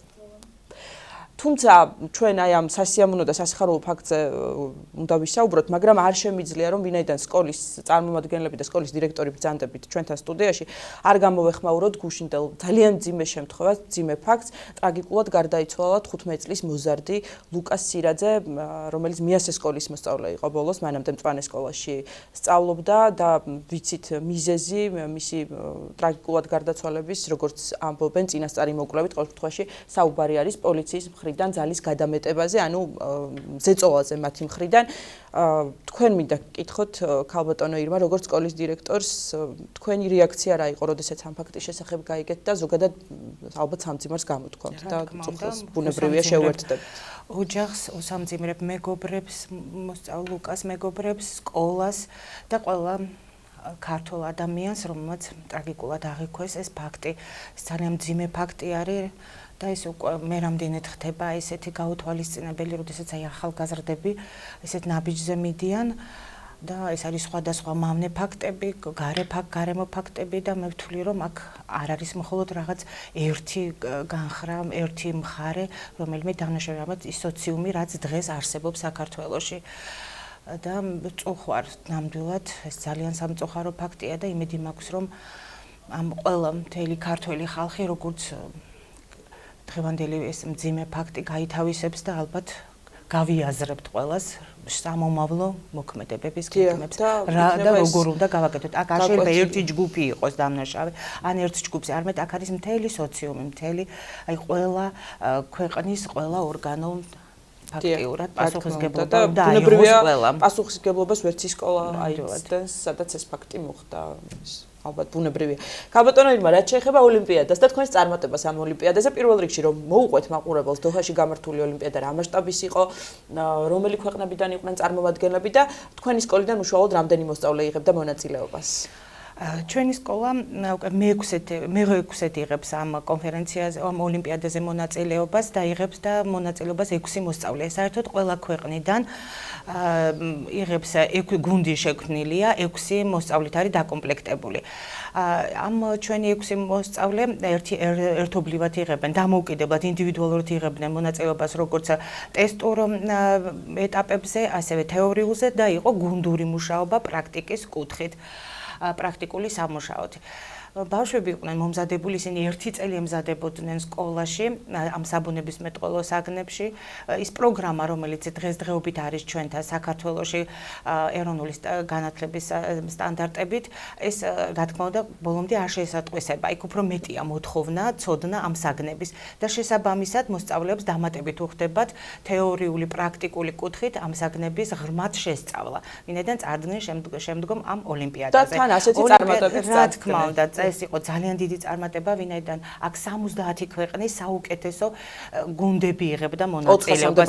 400-მდე საერთო ჯამში იყო და პლუს ამას ემატებოდა კიდევ ქვეყნიდან პედაგოგების გუნდი. დიახ, აი ხატიასთან გადავალ შეკითხვით მაშინ, თქვენ ბრძანდებით ბიოლოგიის პედაგოგი, როგორც ვიცი, რა გამოცდილება მოგცათ ამ ოლიმპიადამ და ზოგადად რომ მოგვიყვეთ მიღებული გამოცდილების შესახებ? მოგესალმებით, როგორც უკვე ითქვა, ეს არის საკმაოდ ისეთი მასშტაბური ღონისძიება, რომელშიც 70 ქვეყანა ღებულობდა წელს მონაწილეობას. როგორც უკვე ითქვა, თითოეული ქვეყნის წარმომადგენელი გუნდით, ну, იქ რამოდენიმე ქვეყანა იყო, რომელშიც 2-3 გუნდიც იყო მონაწილე, თვითონ მასპინძელი ქვეყნის ამ ეტაპზე. ამასთანავე იყვნენ პედაგოგები, აი ამ საბუნებისმეტყველო საგნების, რომლებიც ასევე მონაწილეობას ღებულობდნენ იმ თვალსაზრისით, რომ საჭირო იყო გარჩევა აი ამ კითხვების ჩამოყალიბება, როგორ უნდა მიეწოდოს სწორად, ისე რომ მოსწავლემ აღიქვას, სწორად გაიგოს, გაიაზროს. შესაბამისად, როგორც პედაგოგი, ეს ჩემთვის იყო საკმაოდ კარგი გამოცდილება, გარდა იმისა, რომ უშუალოდ ჩართული ვიყავი პროცესში, გავიცანი აი ამ უამრავი ქვეყნის წარმომადგენელი, ქიმია, ფიზიკა, ბიოლოგიის პედაგოგებით და რა ვიცი, ვთვლი რომ ეს არის ერთ-ერთი საუკეთესო შესაძლებლობა იმისთვის, რომ რაღაცნაირად პროფესიულადაც გაიზარდო, გარდა იმის, რომ გაიცნო ამდენი ხალხი და გაიგო მათი კულტურაც. რა თქმა უნდა. მარიამ, პირველ რიგში რომელ კლასში ხარ, საინტერესოა? მე კლასში ვარ. მე-10 კლასელი ხარ. როგორ მოხდა მარიამის შერჩევა? შენ რომ მოგვიყვე, როგორ მოხდა შენი შერჩევა? შემდეგ აი რა ეტაპი გაიგარე მოსამზადებელ პერიოდს გულისხმობ და უკვე აი ოლიმპიადაზე მიღებული შთაბეჭდილებებიც რომ გაგვიზიარო. ნუ თავდაპირველად მსურველები ვინ იყვნენ ამ ოლიმპიადაზე გავსვლის ის კითხეს მასწავლებელმა, შემდეგ შეიქმნა კლუბები ცალ-ცალკე ბიოლოგიის, ქიმიის და ფიზიკის, სადაც ვემზადებოდით. შემდეგ დავწერთ ტესტები, საიდანაც ეს 6-ეული შეირჩა. მე კიდევ ვემზადებოდით და საბოლოოდ წავედით ოლიმპიადაზე. და რა ხდებოდა ოლიმპიადაზე? რამდენად რთული იყო? საინტერესო კითხვები იყო ყველა, რთული კითხვებიც იყო საკმაოდ. თუმცა საბოლოო ჯამში კარგად გავაცნობ. რამდენიმე ეტაპისგან შედგებოდა ოლიმპიადა თუ როგორ? თავდაპირველად იყო შემოსახაზი კითხვები, შემდეგ თეორიული ნაწილი და საბოლოოდ იყო გუნდური მუშაობა, ლაბორატორიული. შედეგი მალევე გაიგეთ, რომ აი ბრინჯაოს მედლით ჯილდოვდებოდი? და რა რეაქცია ჰქონდა? გაგიხარდა ბუნებრივია, ხო, რა თქმა უნდა. საინტერესოა სკოლაში, სკოლის ადმინისტრაციის მხრიდან კიდე დამატებით რაიმე წახალისება ხომ არ ხდება ხოლმე, ესეთ გამარჯვებული მოსწავლეები? რა თქმა უნდა, გრანტები აქვს სკოლას გამოყოფილი აი ამ გამარჯვებული მოსწავლეებისთვის და ისინი ჯილდოვდებიან ამ გრანტებით. და ყველაზე მთავარია ის, რომ ამ შემთხვევაში ეს არ არის მხოლოდ მარიამის გამარჯვება, არამედ ეს არის мотиваცია სხვა მოსწავლეების. აქ არ არის მხოლოდ ჩვენი სკოლა ჩართული არ არის მხოლოდ აი ამ საბუნებისმეტყველო ოლიმპიადაში, არამედ სოფლიოში არსებობს 4 სხვადასხვა ტიპის მოსწავლეებისთვის არსებული კონფერენციები და ოლიმპიადები. ეს არის ICY საერთაშორისო კონფერენცია, რომელიც ითვალისწინებს ძალიან ბევრ საგნობრივ ასპექტს. ეს არის ეკოლოგია, ბიოლოგია, ფიზიკა, ინჟინერია და ესე შემდეგ. აი აქაც იღებენ ჩვენი მოსწავლეები მონაწილეობას. არის ინტელის საერთაშორისო კონფერენცია, ეს არის გამოფენა, პროექტების გამოფენა, არის IJSO ოლიმპიადა, ეს ყველაზე უფრო რთულია. აი ამ ჩამოთვლილი არსებული კონფერენციებიდან და კიდევ გავხდით ახალი ორგანიზაციის მილსეტის წარმომადგენელი. ეს არის კიდევ ერთ-ერთი საერთაშორისო გამოფენა, რომელიც არ არის მხოლოდ შეჯიბრობითობით არ გამოიხატება, არამედ აქ არის დემონსტრირება იმ პროექტის და იმ გამოგონებების, რასაც მოსწავლეები ახერხებენ დამოუკიდებლად. და ყველაზე მთავარია, რომ ჩვენი მოსწავლეები ხა ჩვენი ქსელი არის შექმნილი ქართულ-ამერიკული სკოლების, ქართულ-ამერიკული უმაღლესი სკოლა და ქართულ-ამერიკული სკოლა რამიშვილზე და ამ ორივე სკოლაში 1600 მოსწავლე სწავლობს და აქედან გამომდინარე ამ მოსწავლეებს საშუალება აქვთ მიიღონ მონაწილეობა აი ყველა ამ კონფერენციაზე და ეს გამარჯვება კიდევ ერთი мотиваცია.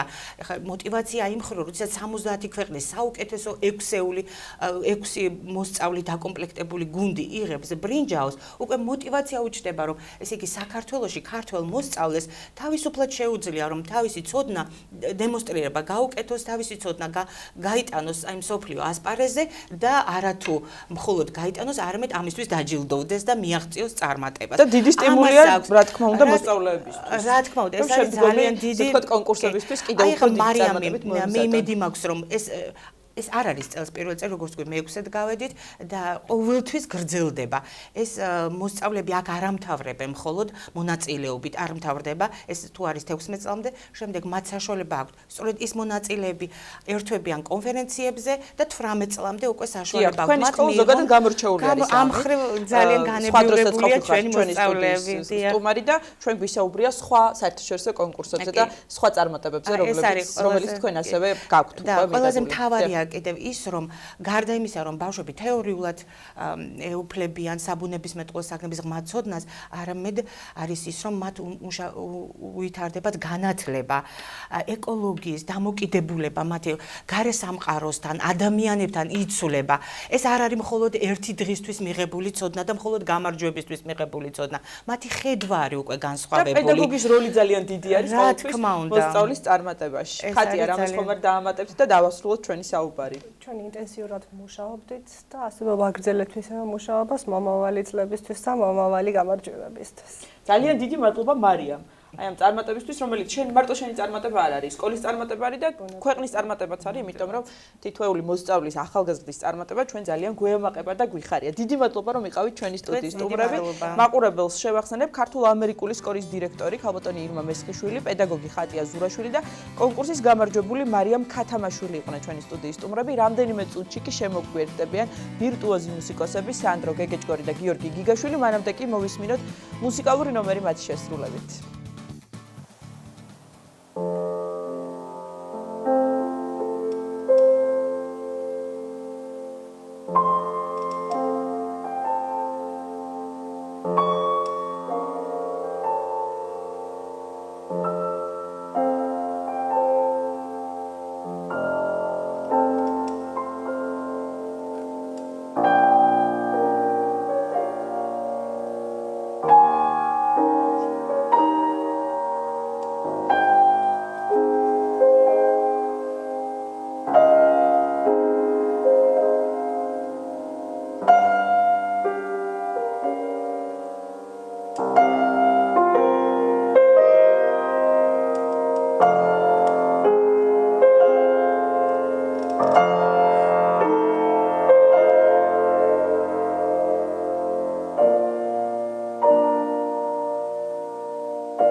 დავბრუნდით პირდაპირ ეთერში შემოგვიერთეთ ახალგაზრდა ვირტუოზი მუსიკოსები არაერთი საერთაშორისო პრემიის ლაურეატები სანდრო გეგეჭკორი და გიორგი გიგაშვილი.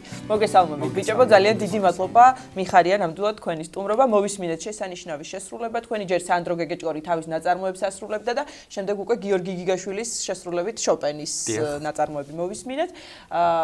კონცერტისთვის ემზადება გიორგი, სანდროს უკვე ქონდა კონცერტი 16 დეკემბერს რუსთაველის თეატრში. მოდი ჯერ სანდროს ვკითხავ. როგორ ჩაიარა სანდრო კონცერტმა, რა შეასრულე, რა პროგრამით წარსდექი მსმენელთა და მსმენელებისა და მაყურებლის წინაშე?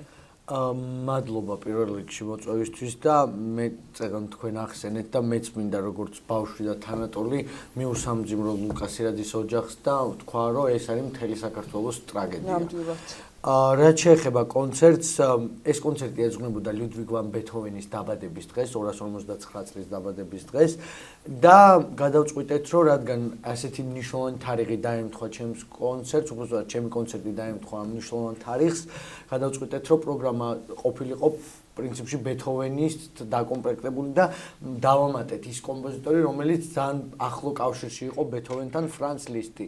შესრულდა ბეთჰოვენის ბაგატელი და ბოლო სონატა და ფრანც ლისტის ჰამოლ სონატა. რაც შეეხება კონცერტს, აპლოდისმენტებმა და ოვაციებმა დაადასტურა, რომ ნამდვილად წარმატებით საბედნიეროდ წარმატებული კონცერტი იყო და შენ თუ ხარ კმაყოფილი?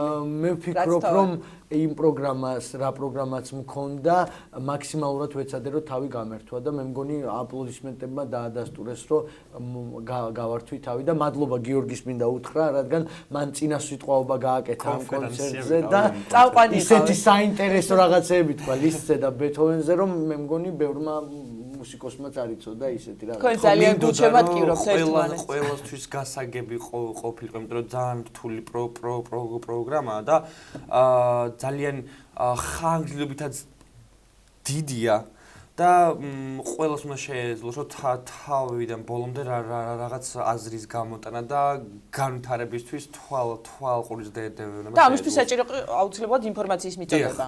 მაყურებლებისთვის და ასევე სანდრო ნებიერიძეს მოვიკითხავთ ჩვენ. რომელიც დღეს ჩვენთან ერთად უნდა ყოფილიყო, მაგრამ ავადარი. აქ არის. ჩვენთან არის. ეს კონცერტი აქვს 26 დეკემბერს, როგორც ვთქვათ, აბრეშუმის ქარხანაში. წარმატებას უსურვებთ სანდროს. მოდი სანდროზე ვთქვათ, თუ იცით, რა შეასრულებს, რა პროგრამი წარსდგება და შემდეგ უკვე გიორგი შენ შეგეკითხები, როგორ ემზადები კონცერტისთვის. სანდრო უკრავს პიანისტებისთვის ალბათ ერთ-ერთ ყველაზე საყვარელ და საოცნებო საფორტეპიანო კონცერტს. ეს არის რახმანინოვის მესამე კონცერტი. მასთან ერთად დაუკრავს ევგენი მიხელძის სახელობის ეროვნული სიმფონიური ორკესტრი. დირიჟორის პულტთან იქნება ვახტანგ მაჭავარიანი. და ძალიან ველოდებით ამ კონცერტს, მანამდე ჩემი კონცერტია 21-ში. სანდროს გამოჯანმრთელებას ვუსურვებთ, იმიტომ რომ უკვე რეპეტიციები უნდა დაიწყოს და ჯანმრთელად უნდა იყოს. მაგრად უნდა იყოს, იმიტომ რომ ძალიან დიდი ამოცანა აქვს შესასრულებელი. ნამდვილად. გიორგი, რაც შეეხება შენს კონცერტს, რომელიც 21 დეკემბერს კონსერვატორიის დიდარბაზში გაიმართება, რა შეასრულებ 7 საათზე? 7 საათზე. და ვინ იქნება კონფერენციას, წამყვანი? თუ ეს წამყვანის გარეშე იქნება კონფერენცია სამწუხაროდ ჩემი მეგობრები ვერ იქნებიან, იმიტომ რომ დიდარბაზს ყავს თავისი კონფერენცია, რომელიც საკმაოდ განათლებული ქალია და ძალიან კარგად აცხადებს ყველაფერს, ძალიან ენდობით. ვენდობით ყველა. მე შევასრულებ. ეს არის პირველი კონცერტი, საიდანაც ვიწყებს უახალი პროგრამის შესრულებას. ეს იქნება შოსტაკოვიჩის 24 პრელუდია და ფუგა, დებიუსის ორი პრელუდია, სკრიაბინის მესამე სონატა, ბეთჰოვენის მეშვიდე სონატა და ლისტის ბალადა და ეტიუდი მაზეპა. გასაგებია და ასევე მინდა მოგილოცოთ, სანდროს მიულოცავ აქედან ნებიერიძეს, რომელიც წინანდრის პრემიის ლაურეატი გახდა. შენ კი გახდი ნომინანტი, ხო? წინანდრის პრემიის. აი უფრო რო კონკრეტულად გითხრა, რა პრიზი აიღე? მე ავიღე ბადაგონის დაწესებული სპეციალური პრიზი წინანდრის პრემიის საუკეთესო ნომინანტი.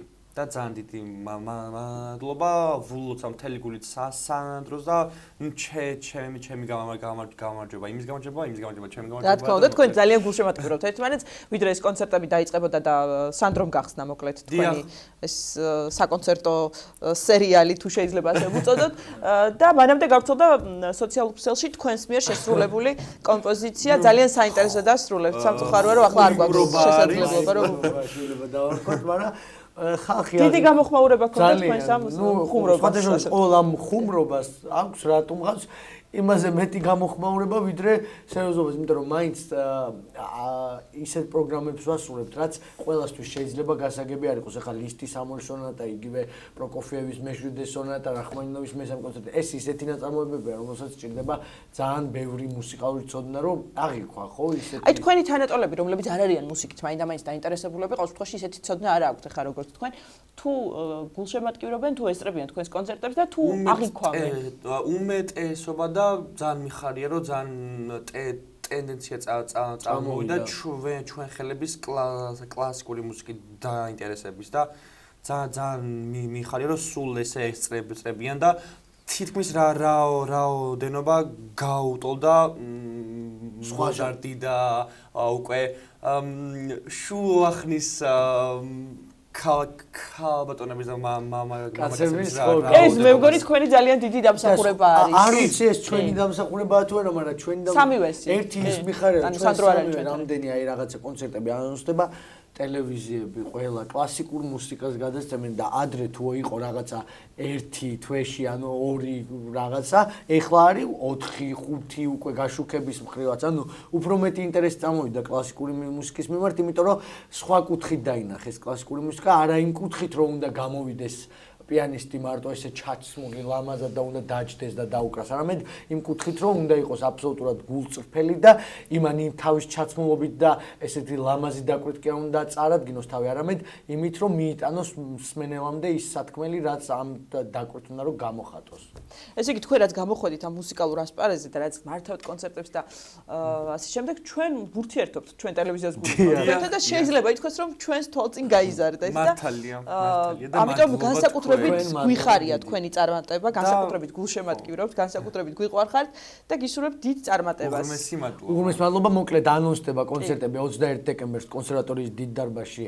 უკვე დიდი პიანისტის შვიცარზე გიორგი იგაშვილის სოლო კონცერტი 26 დეკემბერს აბრეშუმის ქარხანაში სანდრო ნებიერიძის კონცერტი ეროვნულ ფილარმონიულ ორკესტრთან და ვახტანგ მაჭავარიანთან ერთად. და 28-ში ჩვენი ახალგაზრდა მეგობარი ჩვენ 18 წლის ვართ, მაგრამ ის კიდე ცოტნეზე ხომ მასაუბრებთ, ცოტნეზე დგენ გამოვიქცა არის და უკვე საოცარ მუსიკას წერს, საოცარ დასრულებს და კონსერვატორიის დიდ დარბაზში შვიცაძე 28 დეკემბერს მის და ეს ყველაფერი არის ასევე კონცეპტ არტის ფონდიანას ჩვენი თეო ჯორბერაძის დამსახურება, გიორგის კონცერტი არის ესე იგი საერთაშორისო ფესტივალის სახალხო მუსიკალური შეხვედრების ერთ-ერთი ესე ვთქვათ კონცერტი ამ ფესტივალის ფარგლებში, ასე რომ გელოდებით ყველას დიდი სიყვარული.